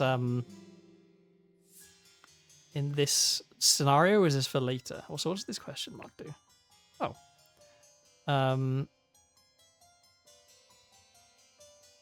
Close it, remove a phrase from... Oh, remove a phrase from a slot. Did that. Okay. Cool, good to know. What was in here? Okay, that. So whoever had the blue key... Sealed bottle labeled opium. 2 sealed bottles of cloudy liquid labeled peptic tonic. So... okay, so this is all of the not sealed stuff. Half full, half empty, almost full.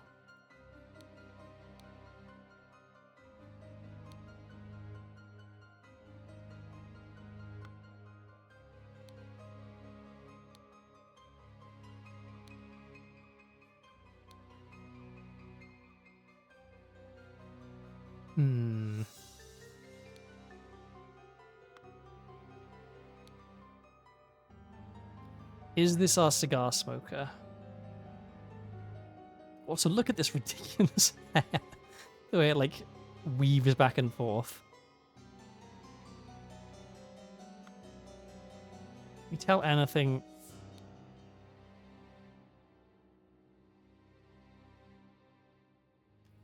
Can I... Is this back to the... I don't want to go back to the menu. What's that? Oh, hide hints. Okay. Or like the things to click on. Can I go back and look at... Oh, that's not Ash Blair. That's okay. That's the guy. I see. Okay, so he wasn't wearing a hat, but what's his coat? He's got a yellow coat. I was trying to see maybe he had the same outfit on or something. Apparently not. How do we match these up? Because this is a woman's one and this is one. Like, this is Mary's. This is Hubert's.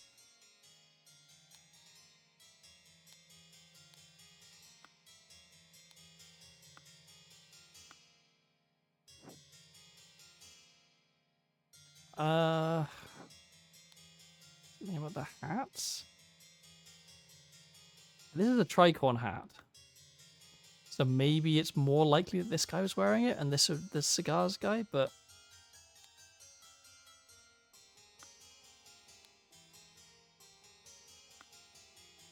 okay, let's say that whoever smoked this, where is he? Lothar Richards is our cigar smoker.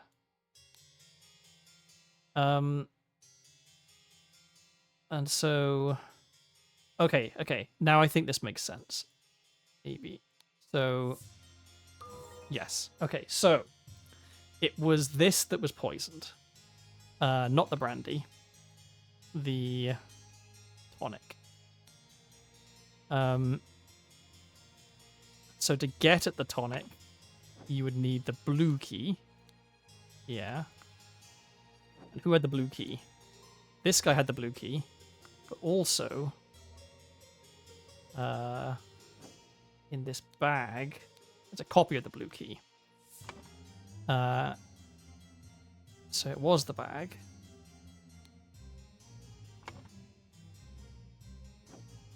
And this is from her window, which is Ada Barker. So, Baker, I should say, not Barker. And was it Brian Walker who wanted Edmund Cloudsley dead? No. But we're close.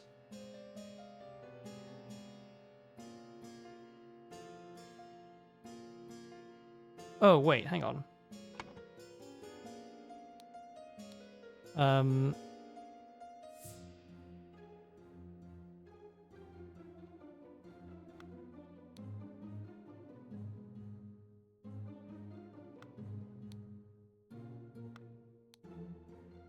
Final Vanguard? Yeah, Final Vanguard wanted him dead.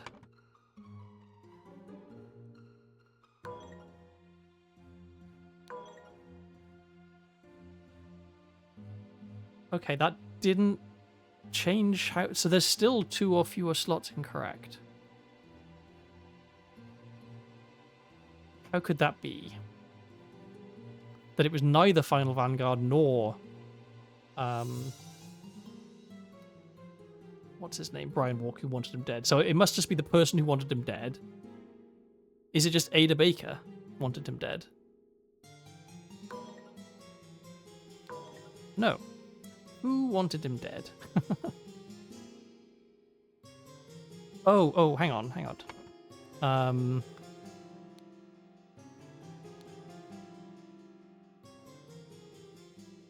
Mrs. Baker has only just started working here, right?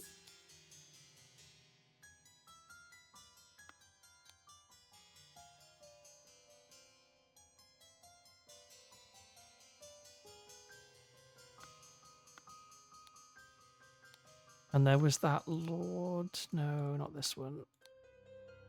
George Bridges.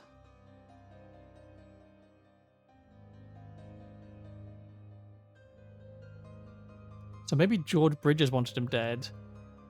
And she had previously been employed by George Bridges? Remember to take the 4th one from every row. So is this... Why does she have ink? If she... So... The 4th from every row. So, okay, so let's look back at these letters.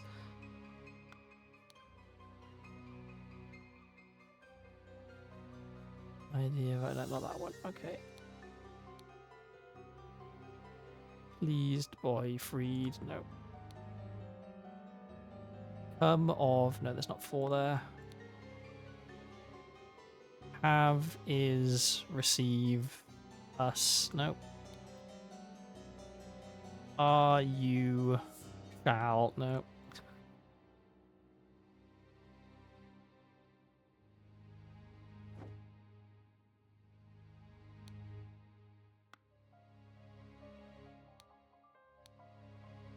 Ah. Use substance to remove target. Sincerely, Dark Hand. Steward. Dark Hand Steward wanted him dead. Okay. Got there in the end. Whoops. Dark Hand. Steward. There we go. Okay. Took a little bit of going around about the houses there, but I figured it out in the end. Ada Baker received encoded instructions from Dark Hand Steward to poison Edmund Cloudsley. She used her ability to move freely throughout the rooms while cleaning and made a copy of the key to the medicine cabinet. She used a syringe to poison a sealed peptic tonic bottle. However, during the party, Rose asked for tonic and drank it first and died from the poison. Neat. These things are super creepy. Oh, and we've got a dog and pistol and someone getting blown off, maybe. I just need to... I'm going to stretch. I've been really bad about taking little stretch breaks and making sure I'm getting enough water. So I'm also going to have some water. This is another nice thing about this game. It's very easy to take a short little break.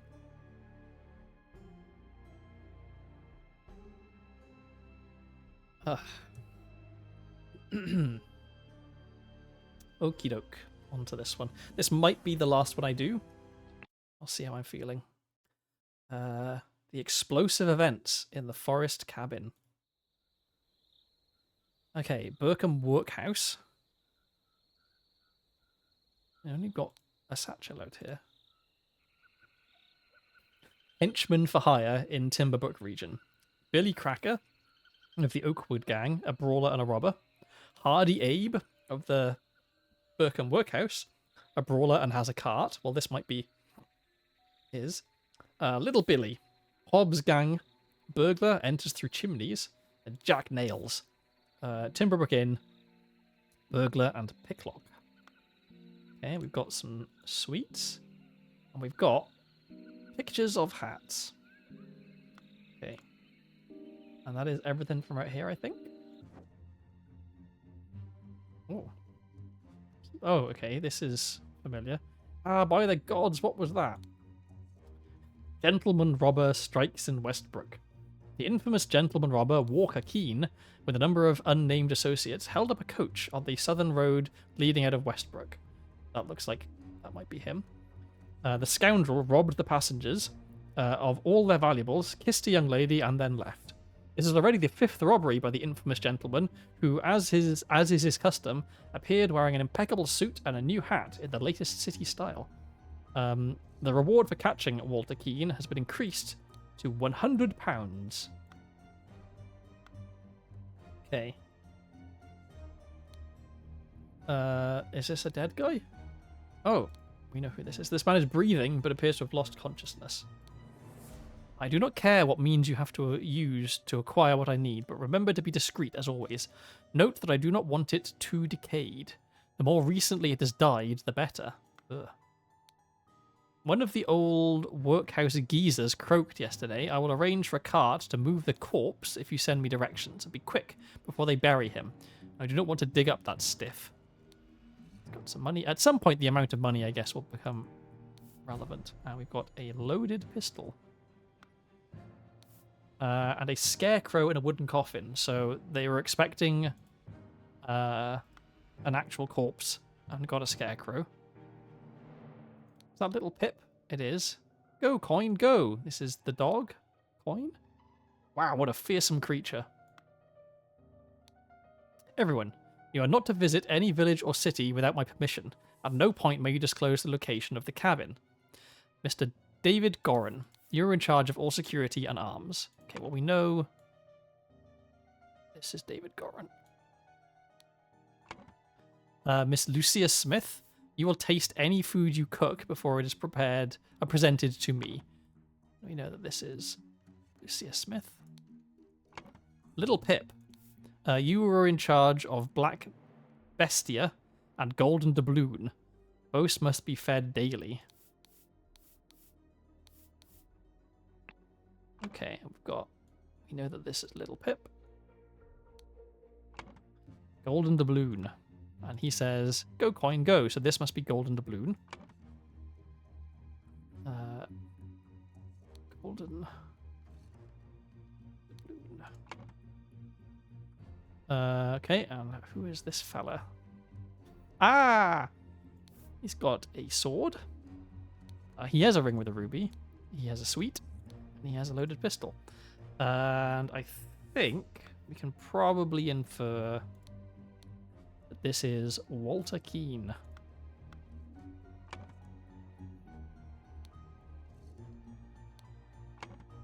Okay. And here is an explosion. Wow. The door was barred, but it's been broken open. Yeah. They forced the door. This is a guy with a club. This is Nails. I finally have the location of my target. Meet us on November 10th, Friday, in the Timberbrook Inn. And bring all your tools. You'll get your share as we agreed. WK. So that's Walter Keene, I should say. Lockpicks, yeah. A saw. So he sawed through the thing. Okay, so...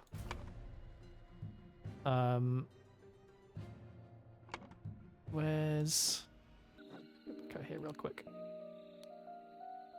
Jack Nails is... Which guy was Jack Nails again? Oops. This is Jack Nails. The blue. Okay, so this guy, he just has a club.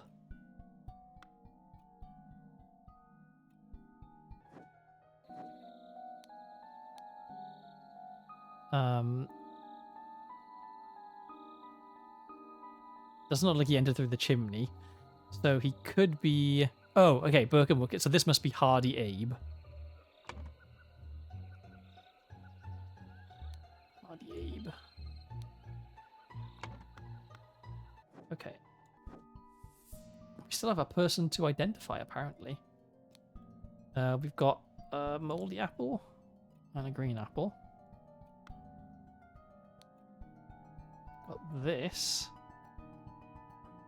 Pulled down. A small weight is tied to a pulled down lever on the back of the idol. So maybe that's what's caused the explosion. Maybe these are the runes for explosion. Shard of vase. Ah. Oh, he's missing his wig. Okay, vacuum. This simply did not work. After I aimed the sealed vessel and activated the idol, both air and the vessel disappeared. Upon further consideration, it was an obvious mistake. Oh, so he wanted to try and create a vacuum, but it vanished the whole thing. Attempted this with this input, and it was a definite improvement. It decreased the amount of air, but curiously still did not create a complete vacuum in the sealed vessel. Okay. Real quick. Is there anything else to click on here? No, okay, but we can know that this is... There we go. Wow, there's a lot to fill in here. Okay, so we're going to have to figure out what all of this stuff means. Gold filtering. The target must contain some gold for this to work. Seawater is a suitable target, for example. However, a great deal of seawater would be required for this to yield any significant amount. Perhaps I should try it on a ship in an open sea. First step, get gold by aiming at the target. Second step, aim it at an empty vessel to retrieve it. So this is like get, this is retrieve, this must be gold. This, gold.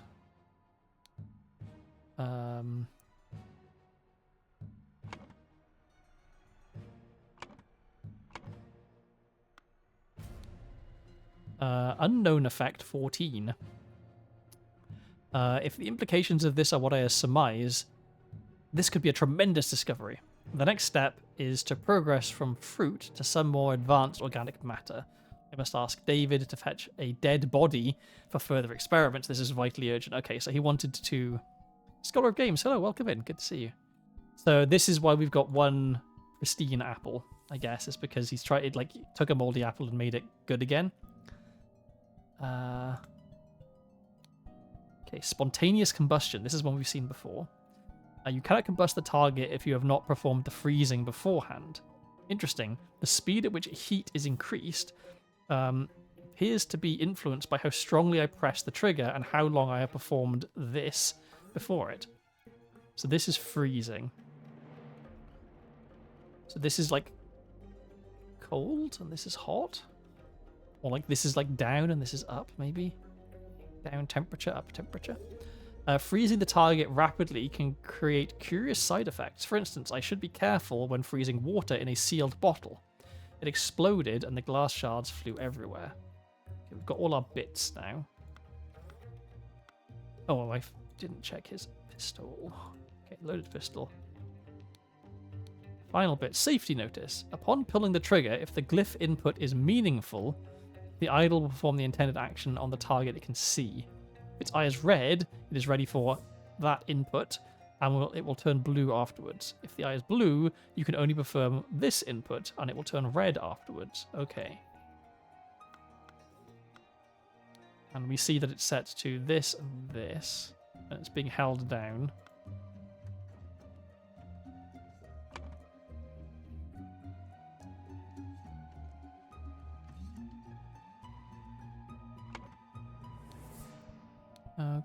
Okay. So this is reduce matter, right? Do we have a reduce or increased? Oh, decreased. Here we go. So this is decreased matter. This is decreased air. So decrease, increase. So this is matter. This is air.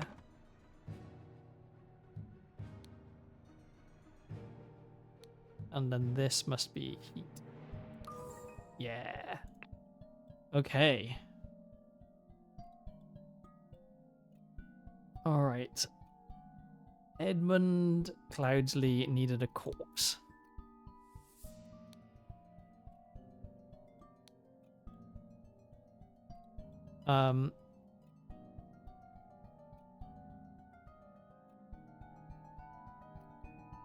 Walter Keane along with accomplices, or no? David Gorin along with accomplices delivered a coffin. Upon entering, Walter Keane maybe, or somebody clubbed. I guess the clubbing must have been done by Hardy Abe. Suddenly clubbed David Gorin. Meanwhile,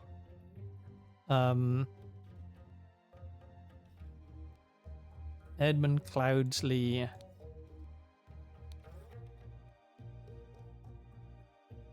so the vase exploded when Hardy Abe, Jack Nails entered the room. Okay,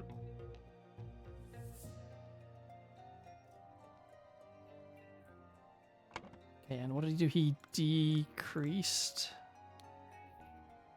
No, increased the air. Oh, I see. That's why. Okay.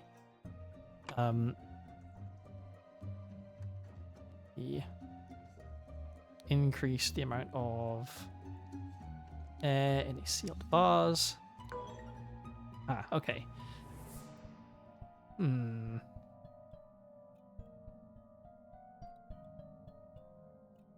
So maybe it was Walter Keane who, along with accomplices? Yeah, okay. The scroll has been fulfilled. To gain, that was a lot quicker than the last one. To gain entrance to Edmund Cloudsley's secret forest cabin, gentleman robber Walter Keane pretended to deliver a corpse to Edmund for his experiments. On entering the cabin, the robbers ambushed the servants and Edmund locked himself in his study. While the robbers were sawing through the lock, Edmund prepared a trap with the idol that killed two of the intruders. Fun. Ooh. Ah, we see the aftermath. Then, Sir Coroner, the bandits accidentally set off my master's laboratory chemical ingredients. What happened afterwards? I managed to fend the rest of them off, but my master, Lord Edmund Cloudsley, got caught in the blast, which severely disfigured him, and soon afterwards he died, bless his soul. Ah, so they faked his death? Because there was someone being taken out here, right? Yeah.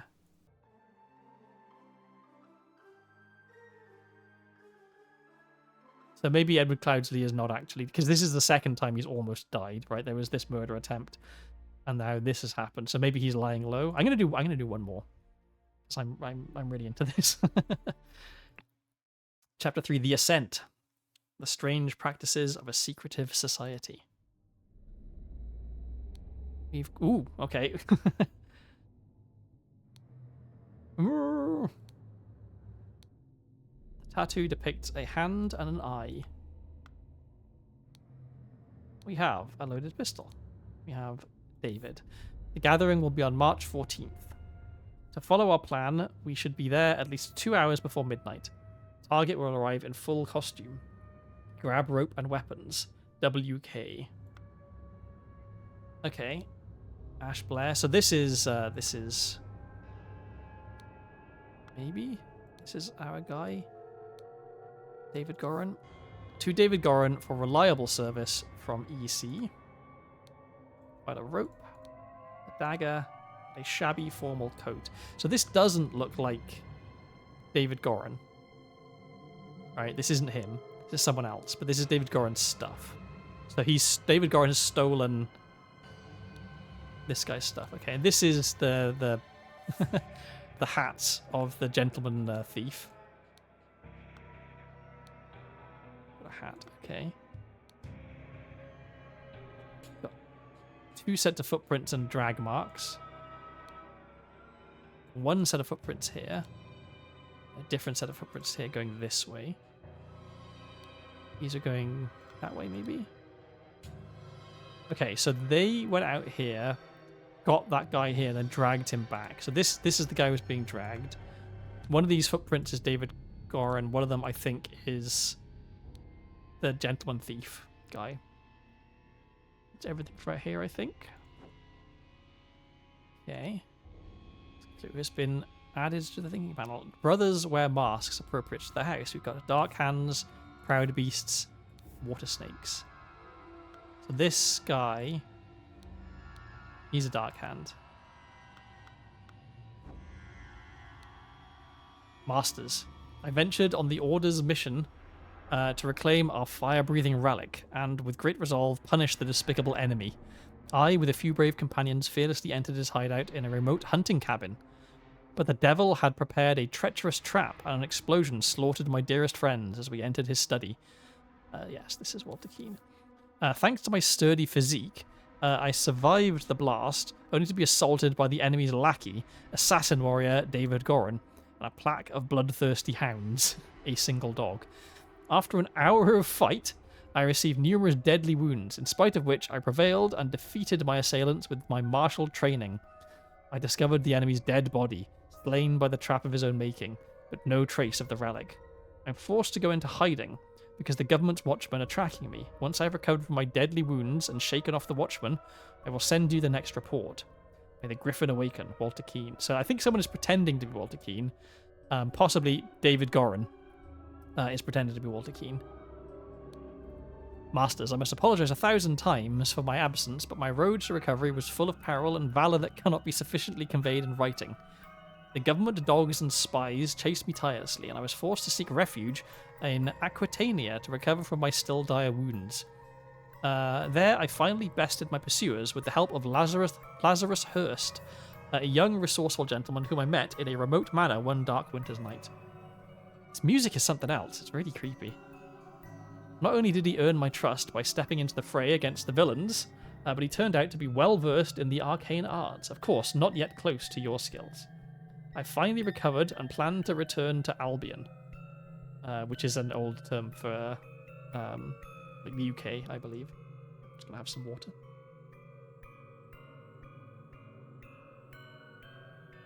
I suggest that Lazarus would be a fine addition to the Order. I vouch for him and will invite him to undergo the appropriate trial.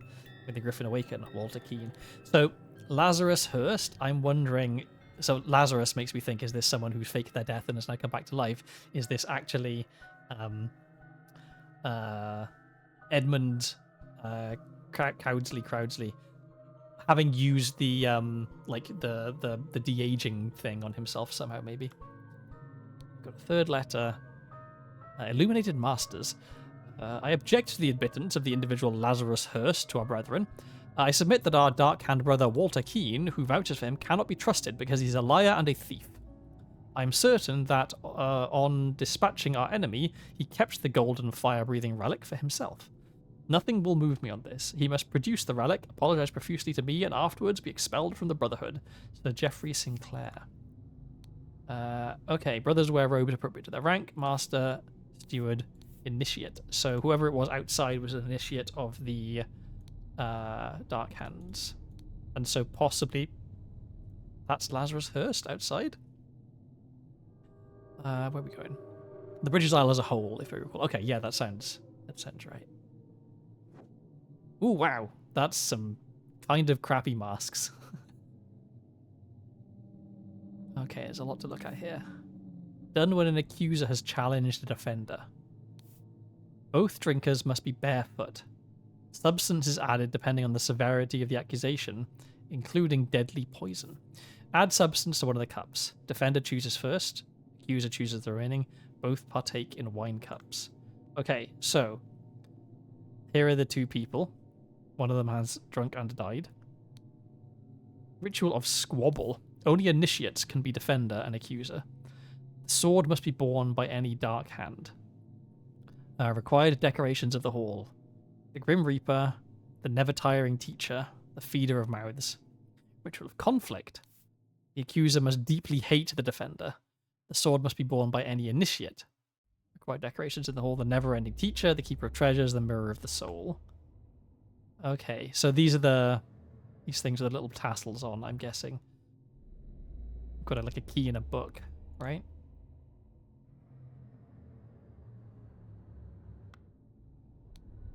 Ritual of dispute. Only stewards or higher rank can be defender or accuser. The scepter must be borne by water snake master. Required decorations of the hall. The keeper of treasures, the never-tiring teacher, and the grim reaper. Ritual of discord. The houses of the accuser and defender stand behind their brothers. The scepter must be borne by dark hand master. Required decorations of the hall. The speaker to the blind, the grim reaper, the keeper of treasures. So I think the keeper of treasures is a key, and I think the never-tiring teacher is a book, right? Oh, and there's the grim reaper. Okay, so I think it's a ritual of dispute. Stewards or higher rank can be defender and accuser. So these are both stewards, maybe. And this is poison. The griffin has spoken. So you have a ruby ring. A tray with a small vial of unknown substance. Okay. So, what was this? Brothers wear robes appropriate to their rank. Brothers wear masks appropriate to their house. Okay, so depending on how many eyes your robe has, that's your rank. So...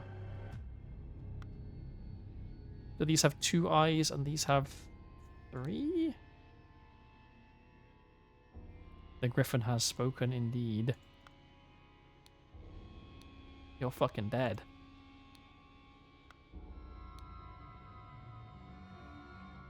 This is a ceremonial scepter. Okay.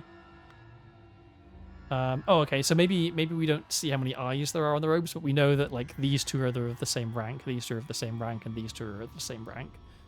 That is await the results from the chamber below.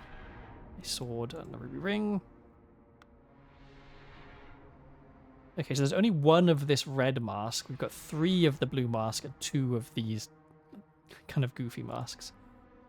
The griffin has spoken. You have a tankard. Okay, so stewards or higher. So if these are both stewards, right?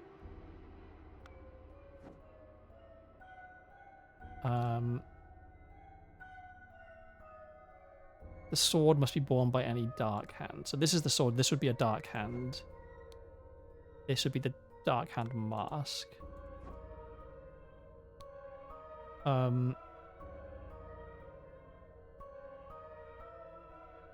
Houses of the accuser and defender stand behind their brothers. Doesn't seem to be it. The scepter must be borne by water snake master. So these could be the water snakes, these 3, and this could be the master.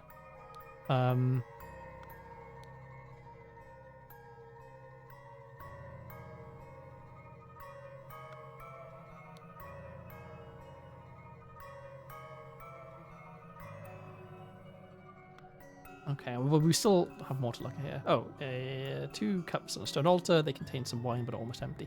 What do we need to... oh, well, okay, there's a lot we're going to need to figure out here. So do we have to know both who and what rank, or just what rank? Because it's got both these things, right? Okay, and we need to figure out... yeah, wow, there's a lot to figure out here. Alright, well, there's more down here. More stuff. Wow. Some sort of ritual. Okay. 1. Carry a house on your back. 2. Eat with no mouth. 3. Fish in a house. 4. wear clothes in the summer and be naked in the winter. Prepare to receive what you have earned. So he's about to be branded as initiate of the whatever those are. A member of our order has proposed a new candidate to join our brotherhood. Our brother's trustworthiness, however, has been challenged. Therefore, we've decided to take measures to resolve the fate of these individuals. If the brother proves himself, he can vouch for the newcomer. If the newcomer survives the appropriate trial, he will join our ranks. You are summoned to join our gathering on March 14th and fulfill your role in the rites of the Brotherhood Council of Masters. Okay, and so he has his own ring on his finger, and he's about to give this guy a ring because he's, done all the steps. I've signaled to Griffin who I am. I accept my fate, whatever it may be. Ooh, okay. Inception, evaluation, transition, admission. Okay. So, right. So the first one is snail. Because it's got your house on your back, right? So it's either inception or admission. Okay, now we've got all the bits. Okay. So then the second one... Time? Fire? The third one, water. Fourth one, wood? Huh.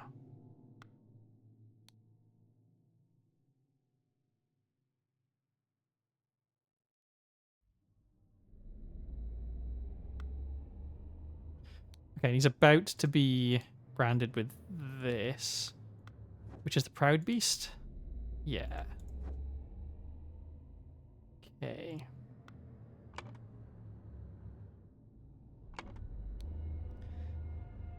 All right. So how do we make these make sense?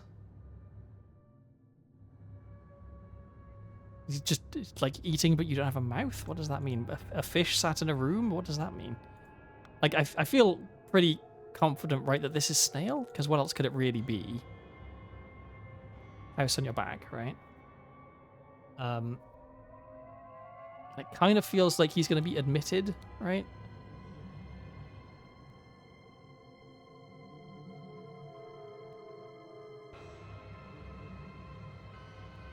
Yeah, we'll join our ranks.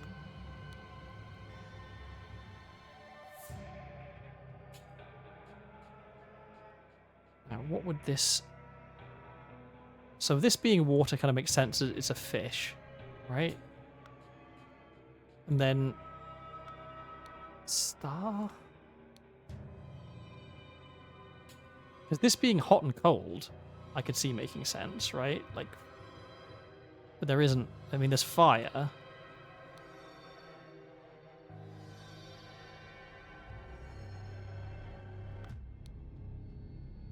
So is this just fasting? The idea that like you don't eat and that's what time is? I think this is I think then this is the ritual of admission. If it is the ritual of admission, then it's a master. Which would mean the green robes of the master.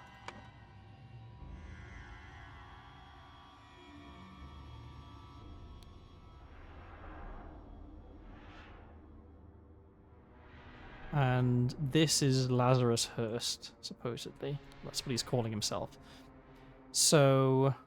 Oh yeah, okay, so and we know that this is a Dark Hand Initiate. Yeah. Okay. So if that's a Dark Hand Initiate out there, then... one of these people is a Dark Hand Initiate, right? Because they nicked his clothes. Not only that they're actually David Goran. Oh, and so in that case, maybe...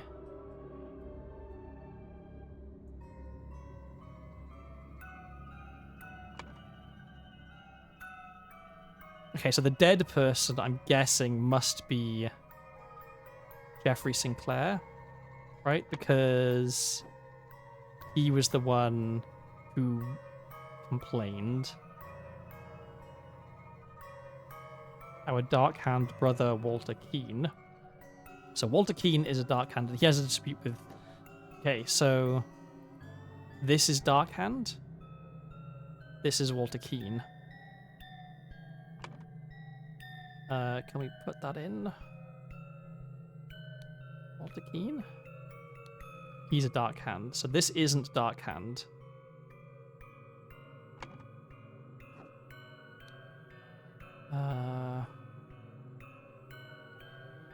We do think that this is Jeffrey Sinclair.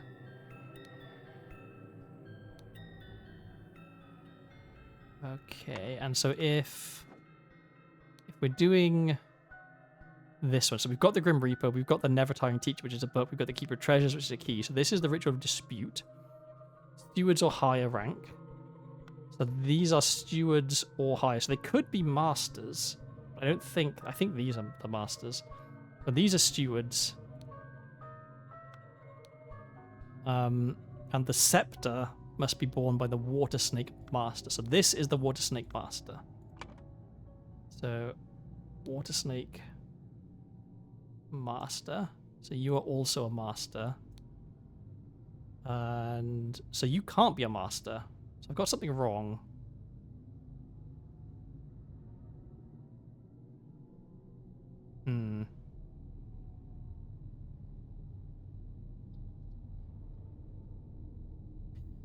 So these are initiate robes. These must be initiate robes.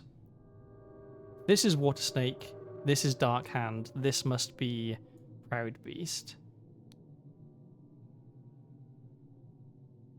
Yeah, so you're not a master. You're a Proud Beast initiate.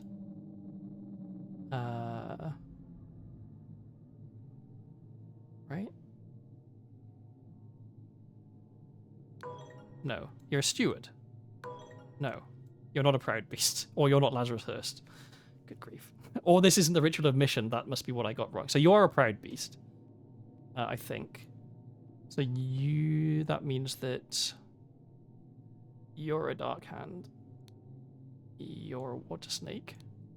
And you both have the same rank, which I'm guessing is...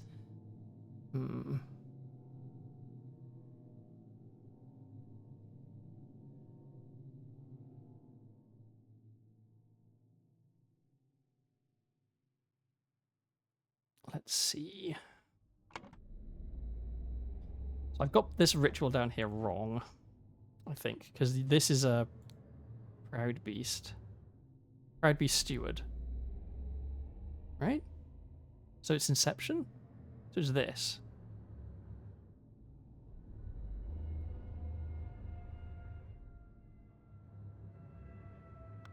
So okay, let's say that this is a Proud Beast Steward. And this is not a... This is Inception. There we go. Okay. So, we know that these are Steward's robes. These we think are Masters. These must be Initiate robes. No. These are Initiate robes, because these are the ones that got stolen. No, it's just Stewards. So these are Stewards. These must be Initiates. So, this isn't... So what... Oh, hang on, let's think. One of these Initiates, the Dark Hand Initiate, which is this one, this is... They think it's this guy, but it's actually someone else. This is actually David Gorin, I think.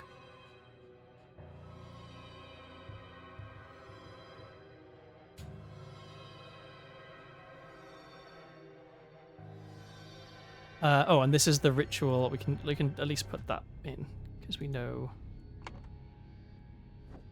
that it's this one, the Ritual of Dispute. And so this won't be correct, I think. Yeah. But only one thing is wrong. And I think it's this. This is not Walter Keane.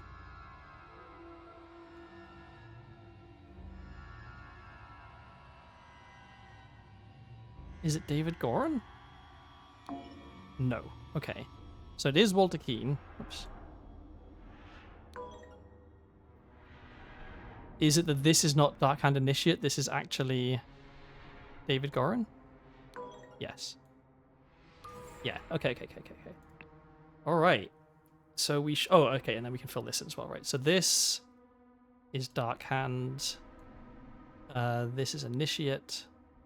This is Water Snake. This is Proud Beast. This is Master. And this is Steward. Cool. Okay. Walter Keane was challenged to a dispute ritual. He, along with David Goran, ambushed the Darkhand Initiate.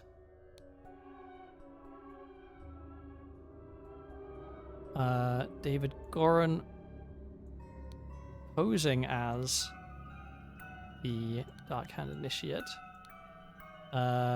signaled to Walter Keane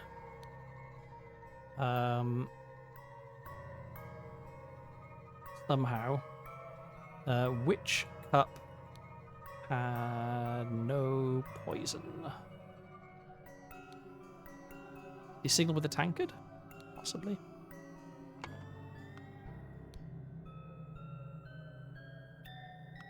Maybe. This guy, Jeffrey Sinclair, drank the other cup and died. Meanwhile, Lazarus Hurst, who I suspect may actually be Edmund, what's his name? The old guy from before who's now young again, passed the Inception ritual to become a Darkhand Initiate? No. What is he trying to become?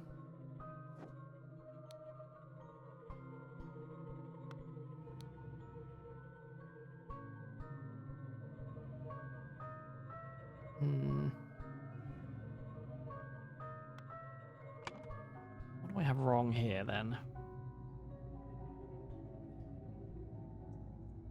Let's go back outside. Maybe there was something here.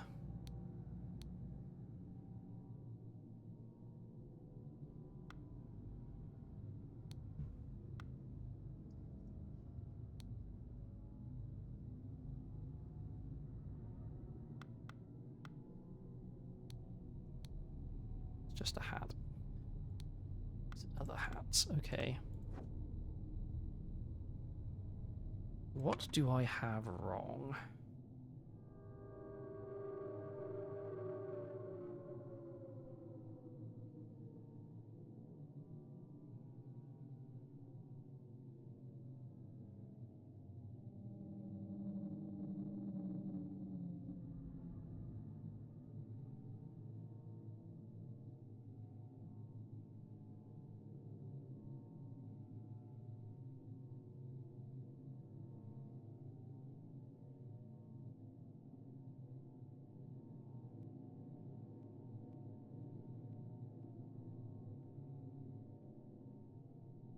Is he not becoming a Darkhand Initiate then? He's becoming a different type of Initiate?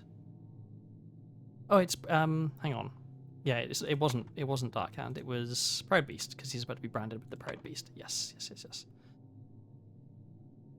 Yay! After being challenged to a ritual with potentially deadly consequences, Walter conspired with David to devise a plan which would ensure his own safety.